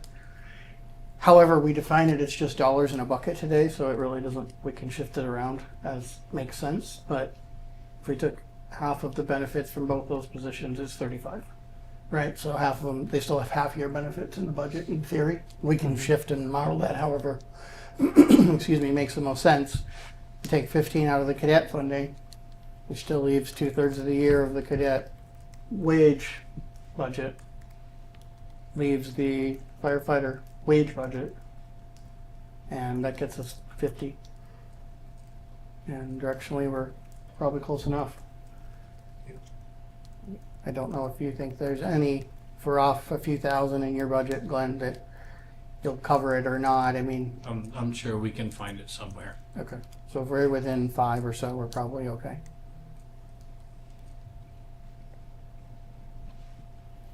So we're horse trading for them, but or I am, but I think it gets us there, and it does it with the least impact to everyone. Theoretically, it sounds good. Mm-hmm. In practice, we'll be the three sitting. Well, two of us will be sitting up here in 6 months, 9 months, when something isn't working with one of the models we came up with tonight, and we have to figure out a different path. So You can still blame me. we'll have to make the decisions and splits then too. So Right, sounds Yep. close. I guess that would consist of a couple floor amendments to shift money from the benefit line and from the public safety lines over to the highway. UPW You department. would, yes, you would need to do that. Or you could do it at a future special.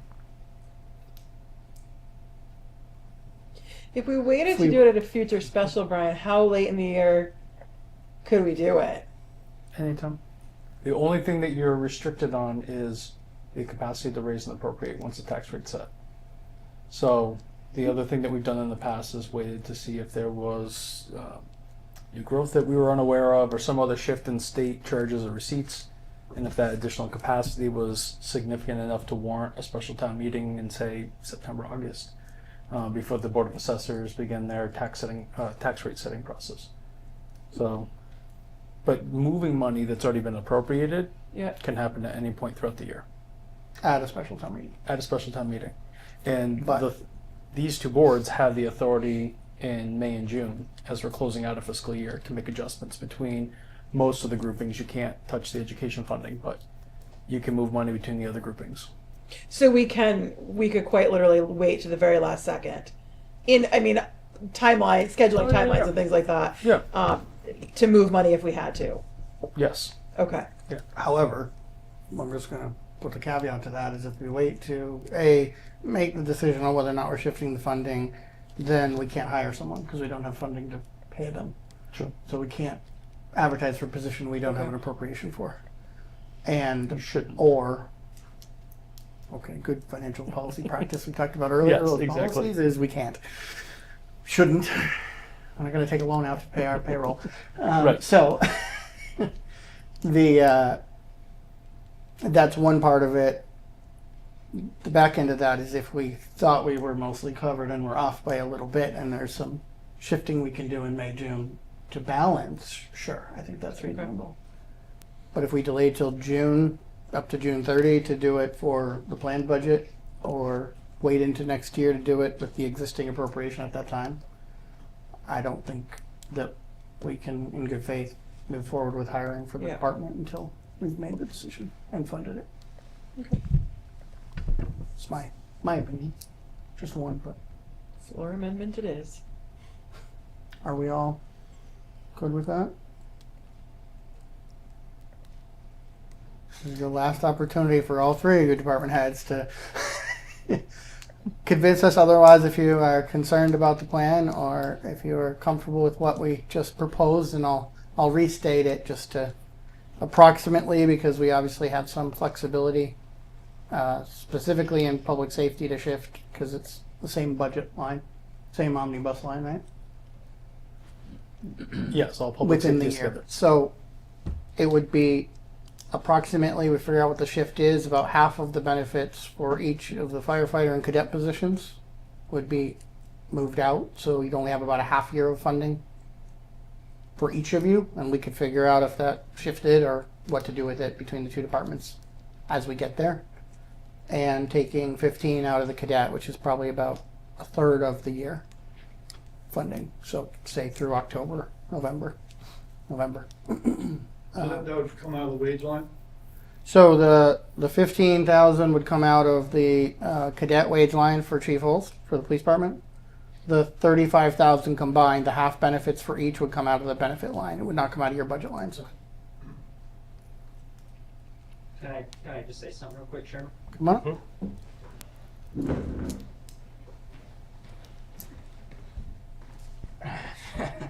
So, I do appreciate the discussion tonight, and I know it's a difficult position to be in. I have to be careful because I haven't discussed with all the board, but I think taking the 15 would still be detrimental. But if that's what happens, that's what happens, and I'm fine with, obviously me and Glenn get along great, so there would be no hard feelings. I just have not been able to discuss with the board a need that I currently have in the police department. So, Thank you. Well, it wouldn't be his decision anyway.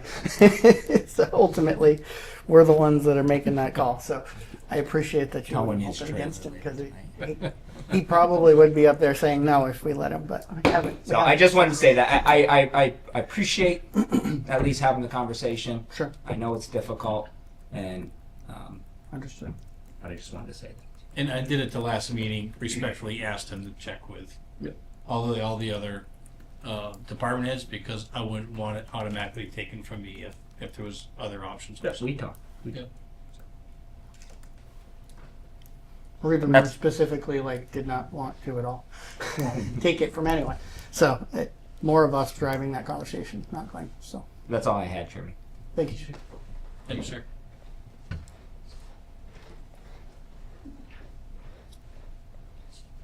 Does that change anything for the board?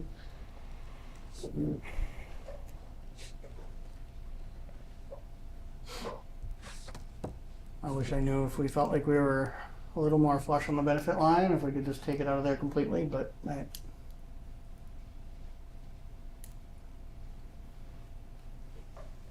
some point somewhere we might be making an adjustment. I mean, the other thing is it's not the way we like to operate and not what I would want to recommend, but I would expect we're going to have more than $0 free cash, and so we could allocate something post-certification, which is going to be in the second half, probably a January, February, March time frame. So whatever if we made the directional decision to take it all out of benefits, I'm just going to say, because that's the most flexible single budget line, because it can be allocated amongst any position that we need it for. Back end supplementing a small gap there with free cash because of the challenging year that we budgeted maybe is more palatable or more reasonable to expect we could do comfortably. I don't know where everybody's at.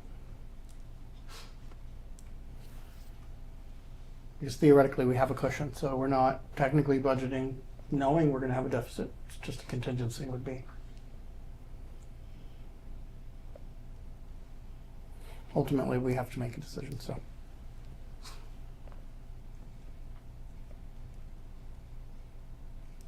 And if meeting wasn't very soon, I would Yeah. say we'd have more time to digest it all and think about it, but it's not that No, far away. we've got so probably a question that can't be answered without the use of a very blurry crystal ball, but any idea at all of what free cash might look like? No, none. See? I knew. I will have an idea probably in July, but that's not going to help you today. I've never seen it under 6 figures in my time. Yeah, This this is the first time for everything. Too. I'm not saying there can't be, don't get me wrong, but I thought it would be getting smaller, and it hasn't necessarily the last few years. That is fair. As much as we feel like we've been budgeting tighter and tighter, it's actually more has been dropping through than not. I just out of respect for Chief Holst's comments, if he's got another need that he really hasn't had the opportunity to discuss yet, I don't want to, no pun intended, handcuff him what he needs. Maybe a little pun intended. From you? From me?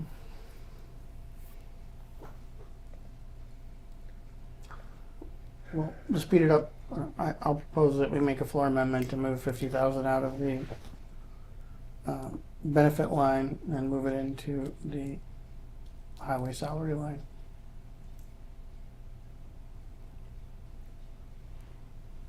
That's your motion. I will second it. It is my motion. Okay. Looking for support or vote from both groups, so that when we're on the floor, we can say that it was or wasn't supported by everyone or by each group.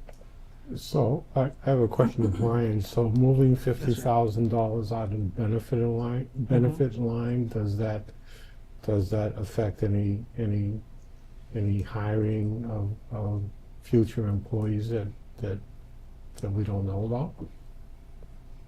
Of employees that we don't know about? Right.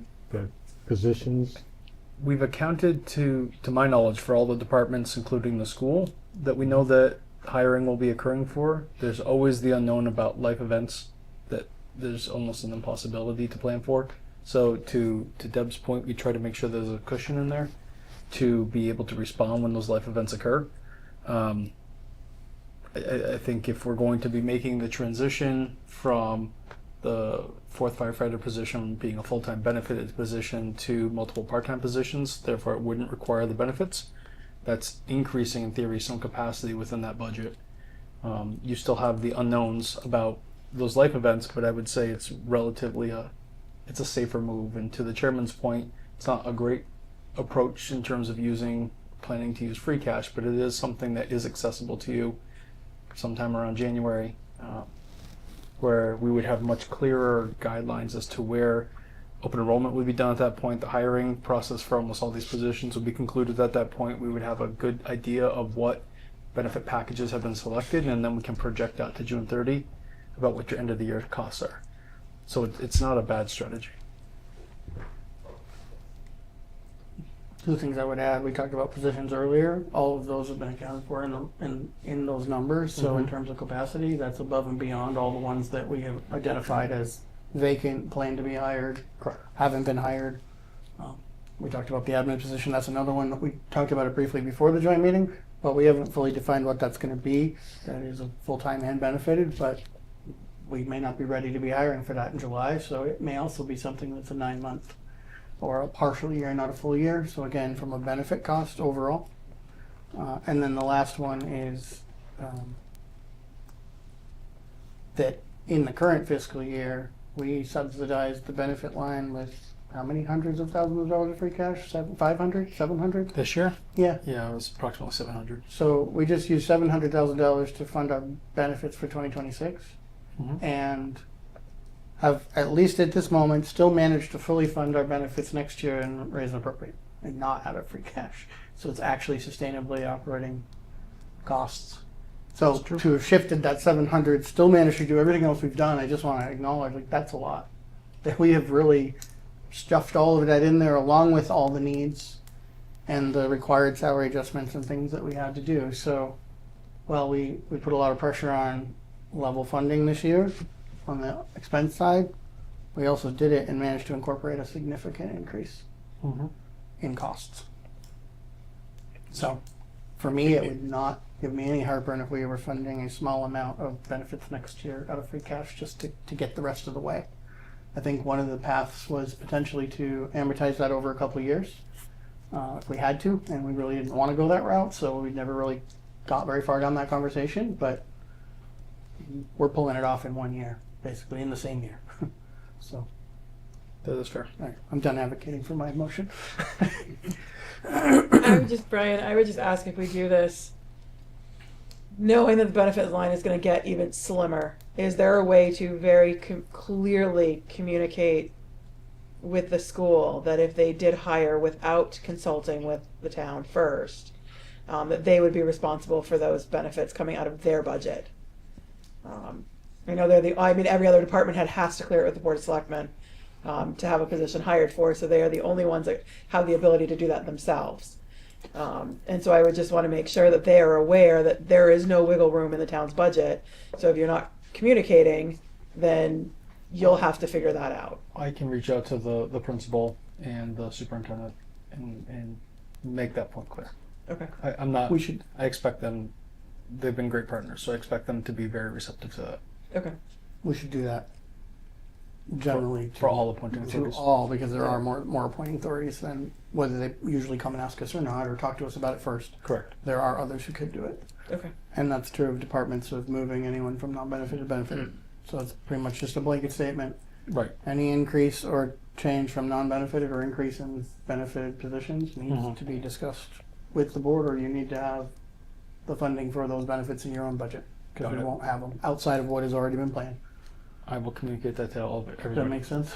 Yep. Fair across the board to me. Other questions? I just said it sounds fair because it's across the board. That if everyone has that ability, we're not just picking out one department and saying, you can't do it. Right. We're not playing favorites. It's everybody. I just comment that sometimes the school may have a situation where they have no choice. They have to hire somebody to meet the needs of a student. It's required by law. They have to. Certainly, we've had a great communication between everybody, and it should always happen.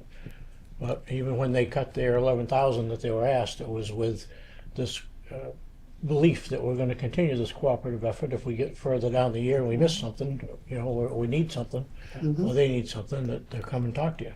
Absolutely. Same thing here. I think that they're a little bit different. There probably won't be an emergency need for an additional whatever other department might need somebody, but if the school is required to do something by law to meet the needs of a student, they have to. Certainly they come to us. Where we get the money, I don't know.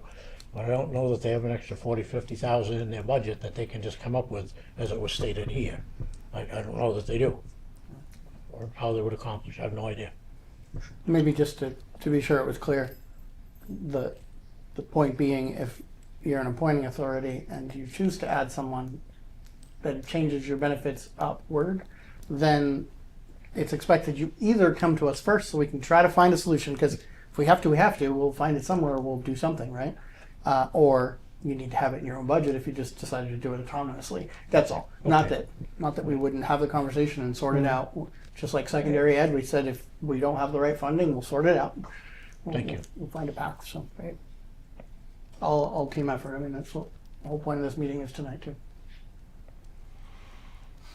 Any other questions or anything before I call for vote? All those in favor? Aye. Aye. Aye. Bill, did I hear you vote? No. Those opposed? One. Great. So we will plan a floor amendment to move 50,000 from benefits to highway staffing. Yeah. We'll get the account numbers and all the, whatever the detail we need for that motion. And we'll advise that it was passed with a majority of finance and the select board recommending it. I will do so. Any other budget specific discussion tonight? Did we cover everything that we said we would last week? Anything else? I just, for Glenn, while you're here, being down a member, does that affect any of the capital stuff that you have? Or any commitments that you've made to other departments? Is there anything that capital should be re-looking at and re-examining and potentially not moving forward with? We'll figure it out. I knew that was gonna be your answer, but I had to ask. Confidently, we'll figure it out. Gotcha. I'm gonna ask you this question, and it's on the spot, so if you don't have the answer, just, you can let us know in the next meeting. Once town meeting is passed, if the budget passed, the floor amendment passed, now you have that for 27. Do you, not that it's gonna be quick to hire somebody, but if you were able to actually have a candidate in before July 1, would you have funding to figure that out for the rest of this fiscal year? I don't know. Okay, that's a fair answer. Yeah, I don't even know if there'll be wasn't- enough I time wasn't because even we just- thinking of that. We just talked about prioritization of hiring and how many there already are, so it may not be realistic anyway. And it I might don't be even tough think to there would do. be the right timing for it to do it prior to Okay, at this point. okay, then never mind. All right. Anything else? Do we have any need for a joint meeting before the ATM? The annual town meeting? I don't think we do. I don't know of any others. We've had council and everybody review everything, so I think other than this discussion tonight about the floor amendment, we have wrapped everything up. So, if not, I will probably plan to have just a placeholder for the board if we have anything we need to do that night, depending on what we plan for meeting schedule tonight, and then otherwise, we'll see you at the annual town meeting at 7. Can I have 15 seconds? I'll be quick. You asked me 2 weeks ago to review this document here of citizen explanation of how things go in town. Okay. And I didn't realize it's 138 pages, but I did review. So, yeah, I'll do that. How's that? What do you think? Yeah, but there are only very few, a couple typos and a couple things I'll mention to Brandon, but nothing of great substance. Did a great job. It makes things very transparent for those people who care to read it. For those people who say you're hiding stuff you never tell us, well, we're telling you. If you take the time to read it, it's there. If you feel it's not transparent, it's because you didn't take the time to look at it. This explains everything up to how long we're going to cut the grass out here. So it's very, very detailed. So. I don't know if we quite have the grass height in there, but Next year. but maybe next year. But yes, it's a very it's consistent across all departments. Yes. It's the same charts and same tables. The chart of accounts that we fixed 3 years ago, standardized across all departments. So if for those who really want to get into the numbers and really want to review everything, it should be a consistent read throughout all the departments and hopefully answer the questions they may have as they're preparing for town meeting. Yeah, it's good job. Really, thank you. Do you think it's an improvement from our last few years' packets? Oh yeah, Like I do. I mean, it's more detailed, but yeah, in that vein. Yeah, it's a lot of it's. Somebody's going to say you're trying to baffle me with this, but it's there if they want to read It it. was 260 pages, and we got it down to Oh that. my word. Yeah, All I will say to that is that the Franklin County Tech School always brings a very well done, very well digitally organized and linked document. And while that's 100 and some odd pages, when you go to the link and follow it, it is all linked and quick to navigate. Yeah. Rather than flip every page. So from that standpoint, hopefully it'll be just as user friendly for what people want to hone in on. The biggest improvement, other than the standardizing of the charts and the detail that's in all the departments, is the capital budget. In the past, we've had 3-4 pages for the capital budget, Yep. which is one of the largest sections of your expenditures every year. And now every project gets its own detailed page explaining what the request is Very and what the purchase cost is and things of that nature. So for those who have more questions maybe about the capital process, there's greater detail there. When is this gonna be printed, do you know? So we're going through, we're catching typos and fixing all of that and making sure that the final revisions are in there. So we're sending it to the printer this week. Okay. It will be available on the town website this week. I was actually looking at it this afternoon just before coming here. So it will all be live this week. Okay. And we'll have I'll printed let you copies know- at town hall. I'll let you know tomorrow a couple of things that I noticed. Yeah, when you have time. And I don't know if the school sent a narrative or if it didn't just get in here, but there's a place for it, so. We will go through, there's a couple that maybe that still have placeholders and we do have the information, it just for some reason didn't make it in. So we're making those changes tonight as well. Great, thank you. And thank you for asking me to do it. I really enjoyed doing it. Thank you all.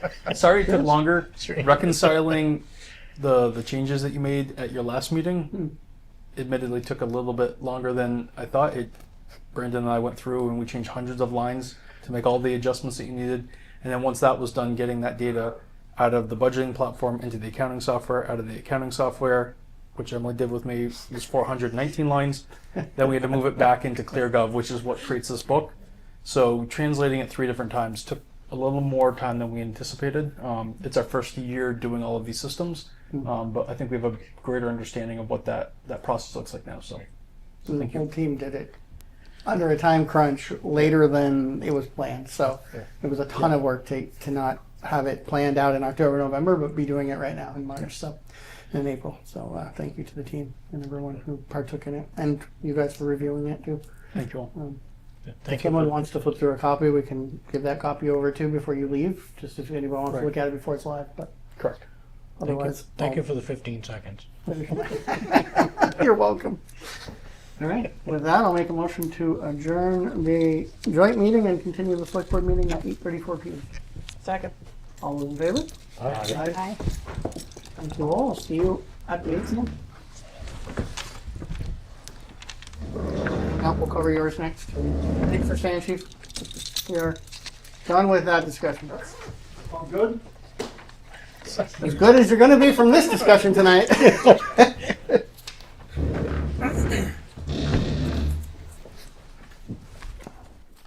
All right, back to the other item, and thank you, Bill, for letting me have you pause on that. The recommendation You're welcome. during the budget. I just didn't want to conflate the two and make it more confusing as possible. So we have a plan to fill the vacancy in general on the department. You've made a recommendation in terms of filling the foreman's position. Correct. Apologize for you not having it in your packet. I had sent it to Brian I don't know what happened. last week, and evidently our computers are not communicating very well. And they didn't tonight until after 15 minutes of trying to send it I again. think both versions came in at the exact same time, so I don't know what was happening in the ether, but There's some Microsoft stuff that's been a little funky the last few weeks across the board in various different ways. So Yeah. I would blame them. Put a health starting ticket point. into the IT department. Put in a ticket. Maybe we'll get to it next. Dear fiscal Mr. year. Gates, I am writing to express my sincere disappointment. Never. Your AI chips are not working. No, anyway. So yes, in front of you, I do have a letter of recommendation to fill the vacant foreman's position to Cody Pease. As the letter states, he was hired August 17th, 2001 in building grounds. Did very well in that, wanted more, went and got all his licenses. There was a vacancy as an operator in 23. He got all his license on his own, thanks to the town for funding them. Also sent him to the classes. Currently still holds all of them, does all his certifications, keeps them up. During a staffing shortage this past year for 9 months, Cody stepped up and took on a lot of the responsibilities as the foreman, and was a great help to me and the staff to be the go-to person when I was not around. He's been gained a bunch of knowledge and strength in his communication, in his ability to believe in himself with decisions making. So at this time, it always seems fit to recommend him as the foreman's position. I would, if you all agree, I would like to see it done effective immediately, whether that's today, tomorrow, pay and end of pay period this week, and starts on Saturday. But it's a very, very strong recommendation.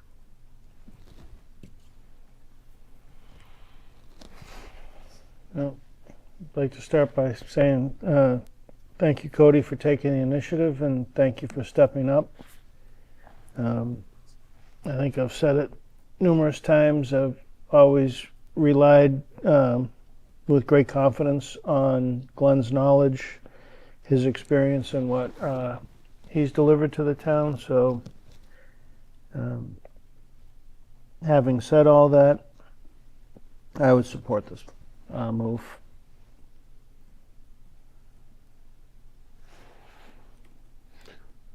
I have no concerns whatsoever. I do have a question, and you indicated that in a 9-month period, Mr. Pease went beyond the call of duty in stepping up to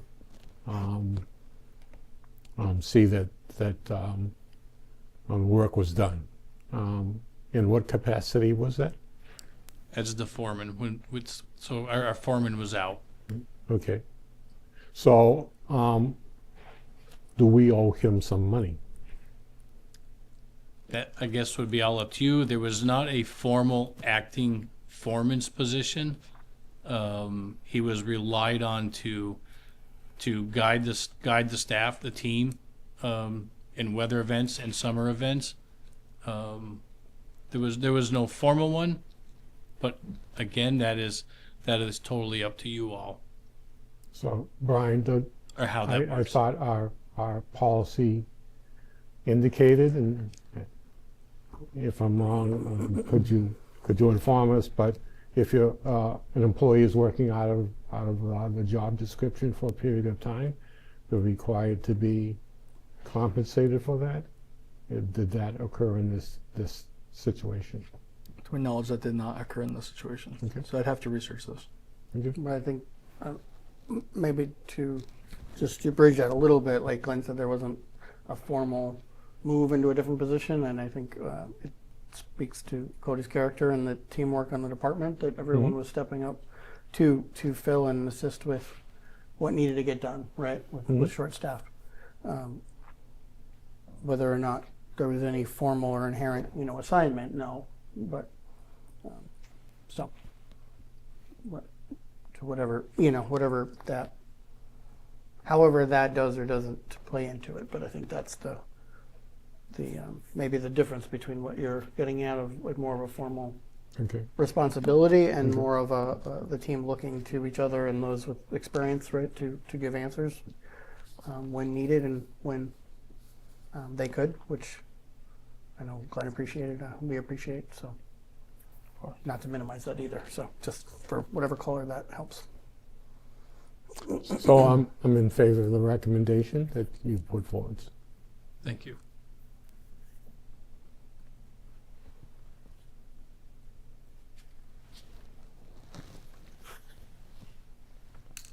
Any other discussion or a motion? I was waiting to see if you had any comments before I have no you'd concerns. entertain a motion. Roundabout said my piece. I appreciate that he has shown the initiative and interest and stepped up to assist where possible, and I concur and have no concerns with him stepping up to fill that role. Thank you. Bill, would you like to do the honors, or you want me to? Oh, go ahead. Okay. We need a date, though, just to determine, Yeah, are we doing so- it on the payroll? Are we doing it effective immediately? What do you guys want to I do? can do the split payroll if it's immediately. It doesn't matter to me. Whatever the three of you want. You're going to do the math? Could also do it to the beginning of the period. The period's not over. Go backwards a week. Right. Well, however you guys want to do it. Did you say go back a week? said we could go back to the beginning of the pay period. We're still in the pay period too. Okay. Let's go back to the beginning of the pay Appreciate it. period. What was that date? That would be April 18th. Nope. I apologize. No, the April It 18th. is 18th, yes. Okay, I was Okay. going to say it was wrong too. Geez, 4/18. Too many numbers in this rolling for the last few weeks. Okay, right, yeah, we've been doing a lot of math, I think. Okay, so I will make a motion to promote Cody Pease to the highway foreman's full-time 40-hour per week plus overtime position to PW 5, Step 2 at $32.92 per hour from PW 4, Step 3, $29.49 per hour, effective April 18th, 2026. Second? All those in favor? Aye. Thank you all very much. Appreciate your support. You're welcome. Everybody steps up and deserves it, so thank you. We're very And thank you for fortunate. being their advocate and leading the team. Thank you. That it? One more off the docket. Yeah, unless you have something else for us. I don't think so. Okay, then yes. Thank you, Glenn. Run I for think that was enough. Before we go back to prioritization, I believe we only had two other small items. We'll maybe get those out of the way, just show them, and then we move on to executive after. Let's see. Where did I go? I lost one of them. Review and approval of treasury warrant. Make a motion to approve the 23rd accounts payable warrant for fiscal year 2026 in the aggregate amount of $980,781.24 as presented. Second. Any discussion? All those in favor? Aye. Aye.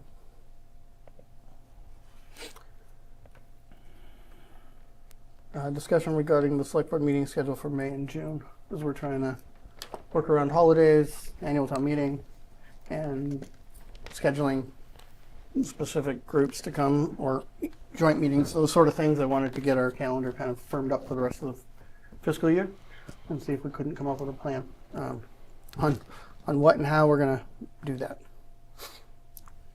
I think our traditional schedule was next Monday. No, it wasn't. It No, was in tonight. 2 weeks it would be It's the 2 weeks 11th. from tonight, which is the 11th. The ATM is on the 13th. Correct. So I don't know if we want a full meeting on Monday and then the ATM on Wednesday. The 25th, I believe, is a holiday. So 2 weeks from that would be a holiday anyway, so we'd have to work around that. So we've got a few different things to work around. Well, I will just throw it out that the 18th through the 20th, I will be out of pocket. So, Good for you. I hope. Do I have the holiday right? Is it the 25th or the 1st? 25th is Is it the 25th this year? It's really early, it feels like. 25th. So you said the whole prior week, right? Basically, through the 18th through the 20th, so I'll be Okay. back on the grid on the 21st, but I will be non-communicado from evening of the 17th through the 20th. Well, given that, I don't, you don't know of anything pressing between now and the ATM, do you? No, Or I docket? do know I need to go back and take a look at some of our sort of like parking lot items that have been sitting there for the last few months while we work through budget. I think we have a couple policy drafts to take a look at and a couple procurement related items, but Okay. nothing I think that a week or two either way is going to make a significant difference on. Okay. Well, how about we do meet on the 11th then, and we'll clear anything we need to. That's 2 weeks out. We'll placeholder you want to do a 6:30 before the STM, just in Sure. case there's anything critical? Okay. 6:30 work? Yeah. 6:15, 6:30? I don't want to bump against it, but I don't think we'll have anything. No. So we'll do a Monday the 11th. We'll do Wednesday 6:30. Okay. 13th.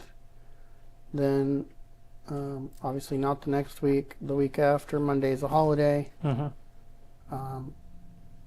Looking beyond that to June, if we waited till the 1st, that feels awfully long. But we could always schedule something the week before, like the 26th, 27th, 28th, if we have stuff pending. But if we don't, we could do the 1st, the 15th, and the 29th. There are no holidays in there, right? I don't believe. Right. No mass holidays, right? Nope. And then that would get us right to the last day and just about keep you here as long as we can. No, but just in case we have any last minute end of the year business and any shifts in the budget or whatever we need to do. I'm committed to finishing strong. Yeah, I can do the 29th. Okay. I'm not scared. Yeah. So let me just capture that, make sure I got it right. Yeah. The 11th, hold for the 13th at 6:30 just in case. And then we're contemplating June 1st, 8th, and 15th? 15th and 29th. 1st, 15th, and 20th. Got it. Yes. Okay. That's not on the right. That's not on the payroll schedule. But it's not on the. It's on the AP vendor, schedule anymore. But we'll it figure is out. what it is. I think we Yep. can manage. Yeah, Okay. I mean, if something comes up that needs to be addressed on an emergency basis on the short week, we can. I know I can do any time that week. It's just the week before that. Unless you Yeah. wanted to do the 1st, the 8th, so those two would be back to back. And the 8th would put you back on the accounts payable schedule cycle. Excuse me. And then the 22nd. Yeah, my only concern would be if there's anything last minute we need to do, we'd have to double up again on the 29th. True. So I True, figure true. maybe just easier just to leave it that. Got it. It's every other week, and signing the warrant's not the end of the world. We No, can no. figure it out. So I'll get to it. Okay. okay, We will update your schedule. so that will be our schedule for the rest of the calendar year or the fiscal year. Thank you, gentlemen. So make sure I actually was available too. I said it, but What's that? I had to make sure I was actually available on those days too. I said it, but yes, I am good. So that's our schedule. So we can do outreach that you were going to do around around meeting with vendors and stuff. I will do that. Thank you. Yep. I'd like to at least, if they want to have one, have it before our fiscal's done. Got it. And then circling back to finish the discussion regarding priorities for hiring, and I'm going to accuse myself at 8:49. They were on the IT position and gathered we're going to pick up from there. So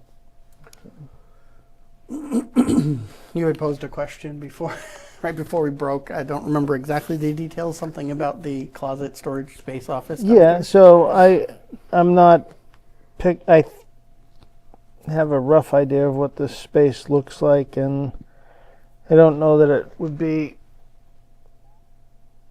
fully adequate as a long-term solution, but is it a short-term solution?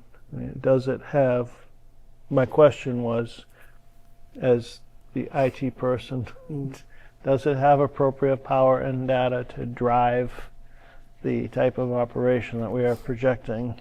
I would say very limited capacity. Yeah, there's not a lot of power. It's pretty damp. It's pretty small. There's a lot of equipment stored in there and stuff. And so where does it all go? Yeah, there's the dehumidifier runs in there all the time. You had me at damp. So that's why we run it all the time. But again, working next to one of those running all the time is not very conducive either. No. And I don't know where we would move all the equipment. Right, not necessarily stuff we can just put in the hallway in a rack.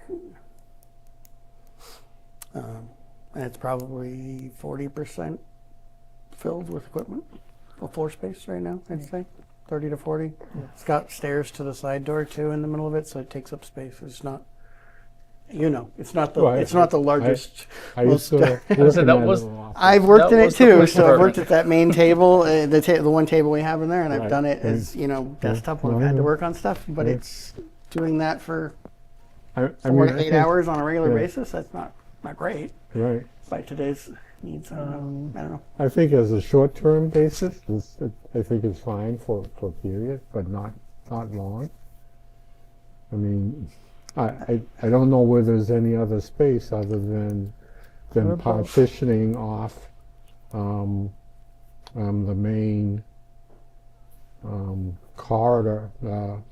I don't know what you want to call that, meeting room. Mhm. Partitioning off one end of that might suffice for something more permanent.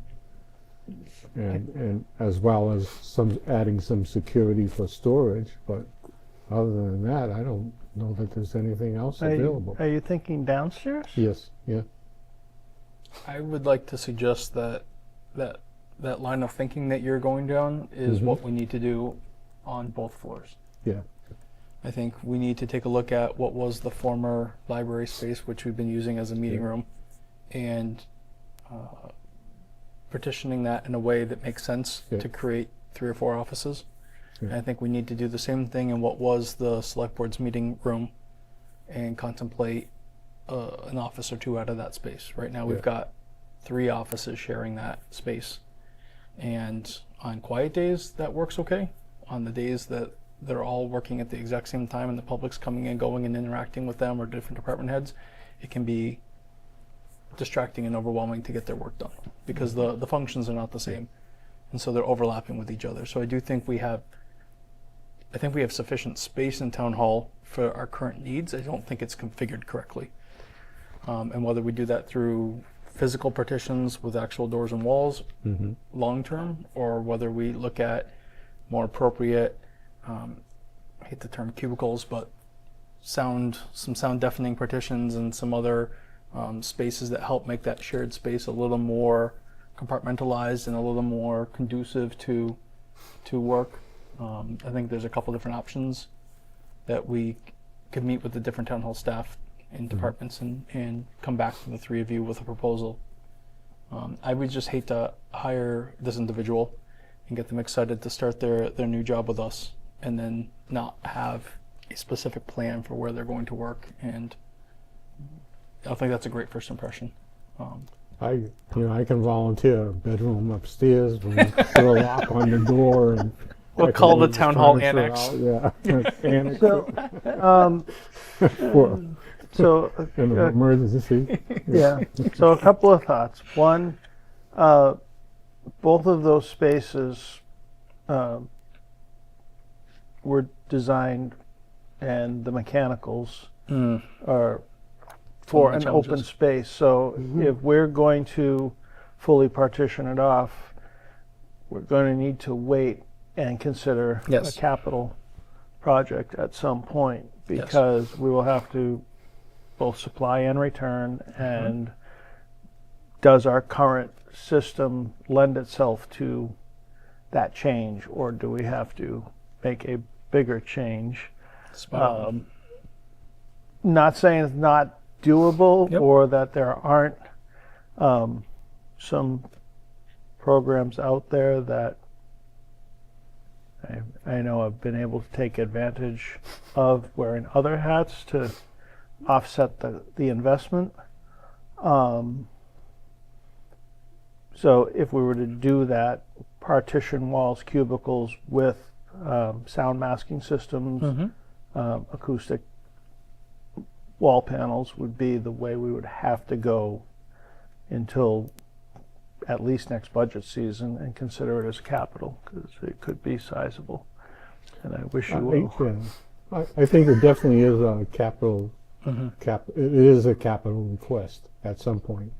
But we do have the line item for the outside of the building that never occurred. Is that still there, or is that gone? We did, but because it hadn't been expended yet, Okay. capital asked for it back. Oh, okay. We moved Alright, it back so to that's capital. Yeah. gone. Okay. It's a good thought. But I think that kind of speaks to part of the reason that project sat as long as it did. Right. There was the initial want to fix the exterior, which I know many people are concerned with, and I by no means enjoy its current state, but we have an internal conversation that needs to happen about what the voters want and what you all want for functional space within that building, and that may require some alterations on the exterior of the building. I just thought of something. Does the school, elementary school, have any space that would I don't Be a short term? I don't believe so. I haven't had a chance to get a full update from our peers at Union 28, but I do understand that I think Union 28 will be moving into part of the school. Oh, okay. So, So, From thank another you. school? yeah. Thank you for reminding me of that. My question, what about some of the other, and maybe it's not suitable, but spitballing, Station 1?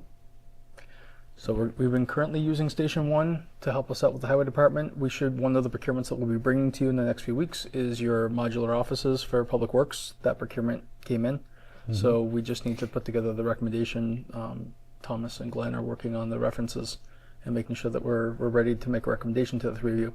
So when that arrives, that in theory may free up that office space at Station 1 that we've been using on the fire department. So yeah, I do think we have a couple locations that we may be able to move some staff around in. I mean, they say that when it's close to town hall, and I think for onboarding and getting to know all of their new peers, the other department heads, I think for that aspect it would be preferable to have it in town hall.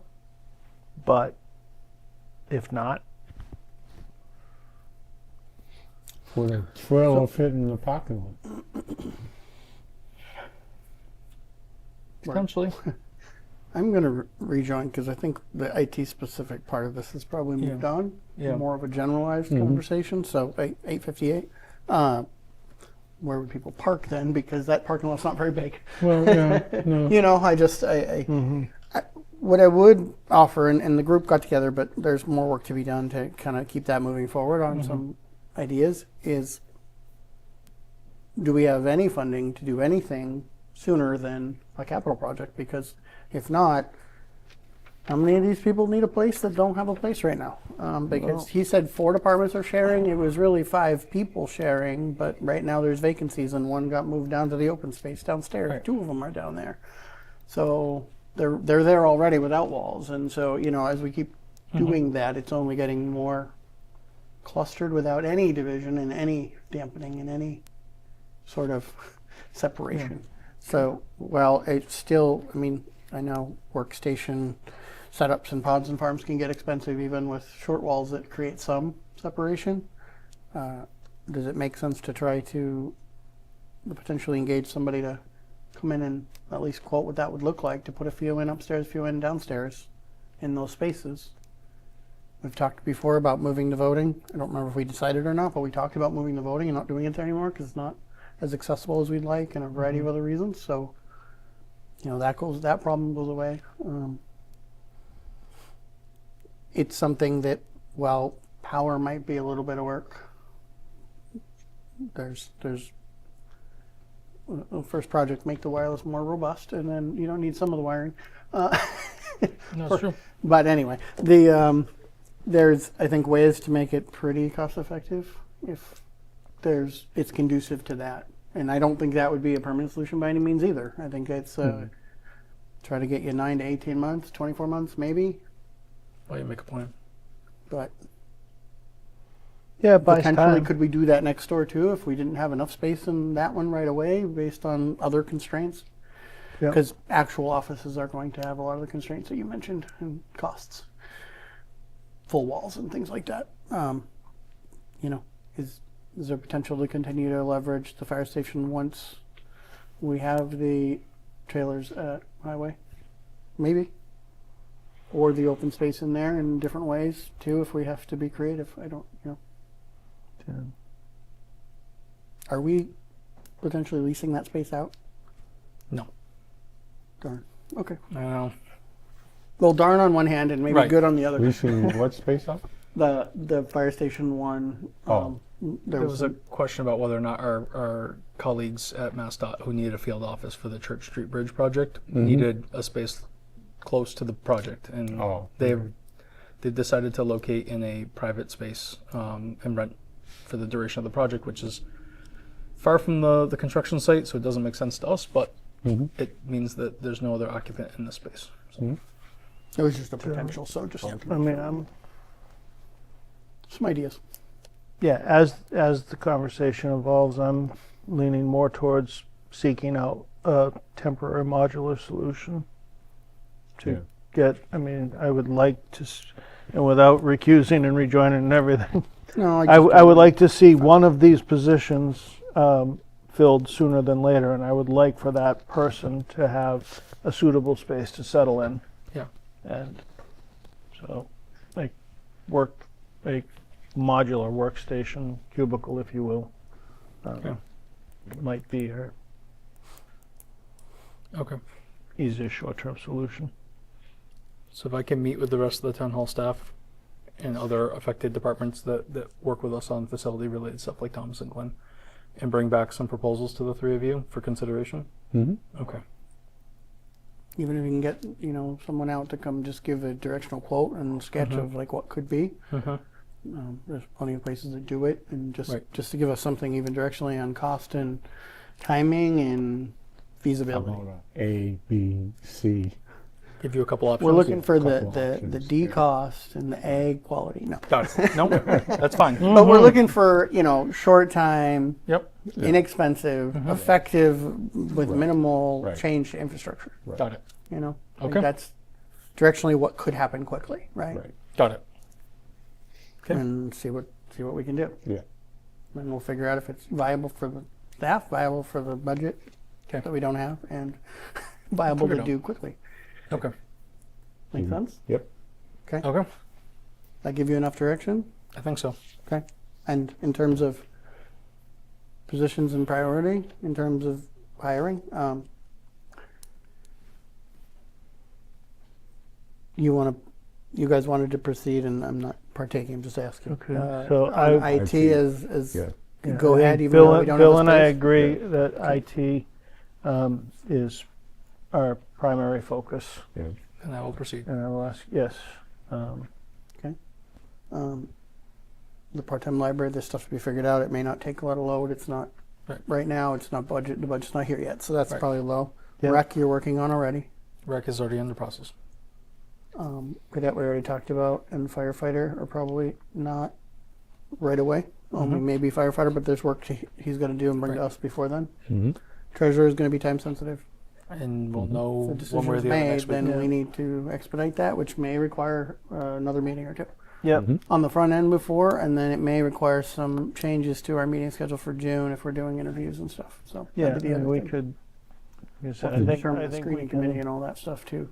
adapt for that, and I would say the good things is if it's higher on the, if the voters choose to go in that direction, we don't have to worry about a space for that person. True. So This that is one's true. easy. That part, yes.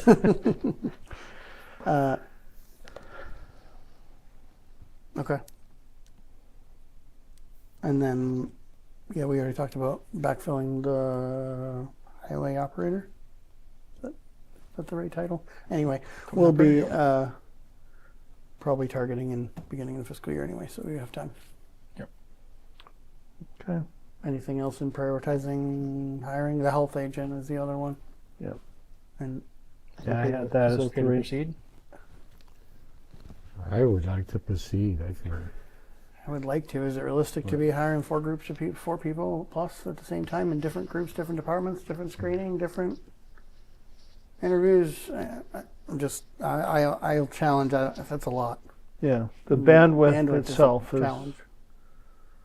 so I mean, if I'd it's say let's, IT and then depending on the decision, treasurer, yeah, I feel like those have to be first priority. I, And rec's already in process, so I feel I like one has to get done before we add another. I would say let's get one in flight, have 2 ready to go with us doing what we need to do to get that timely. And when that's in a good shape, then take on 3, which in my opinion is the health agent. Or I'm with you. I think it makes sense. Okay. Is that reasonable? Is that staggered enough? Yep. Okay. Yep. and that leaves the admin support role, which we need to really develop before we can do anything with it. I know. It leaves a whole bunch for July. August.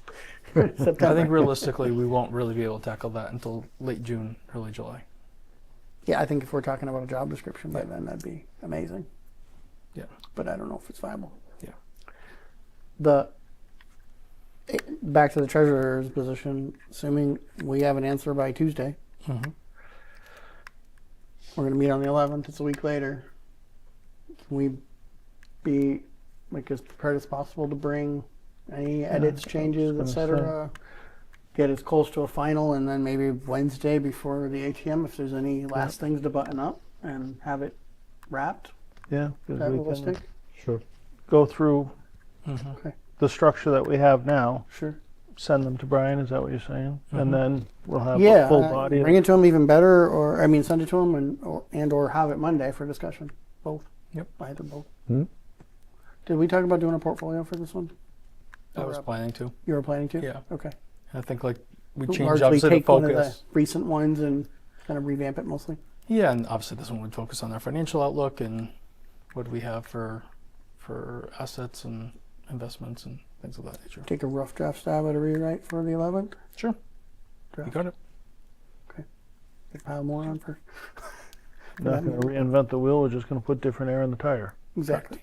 Based on Tuesday. Yep. If Based it's not, on it's not. Tuesday. Yeah, And that if- work if- doesn't happen. Correct. So. Correct. It's all contingent, but yeah. That'll queue us up to hopefully be screening in June. Yes. All right. Anything else on prioritization that would help you? Nope. This is the conversation I needed. So thank you. You guys good? I'm good. All right. I think I covered it all. I miss anything between the two of us? Uh-uh. Okay. Three of With us. that, Bill Back led my dance, so all right. Anyway, don't give me too much credit. somebody made somebody look good. It's all good. With that, I'll make a motion that we go into executive session pursuant to Mass General Law, Chapter 30A, Section 21A3, to discuss strategy with respect to collective bargaining.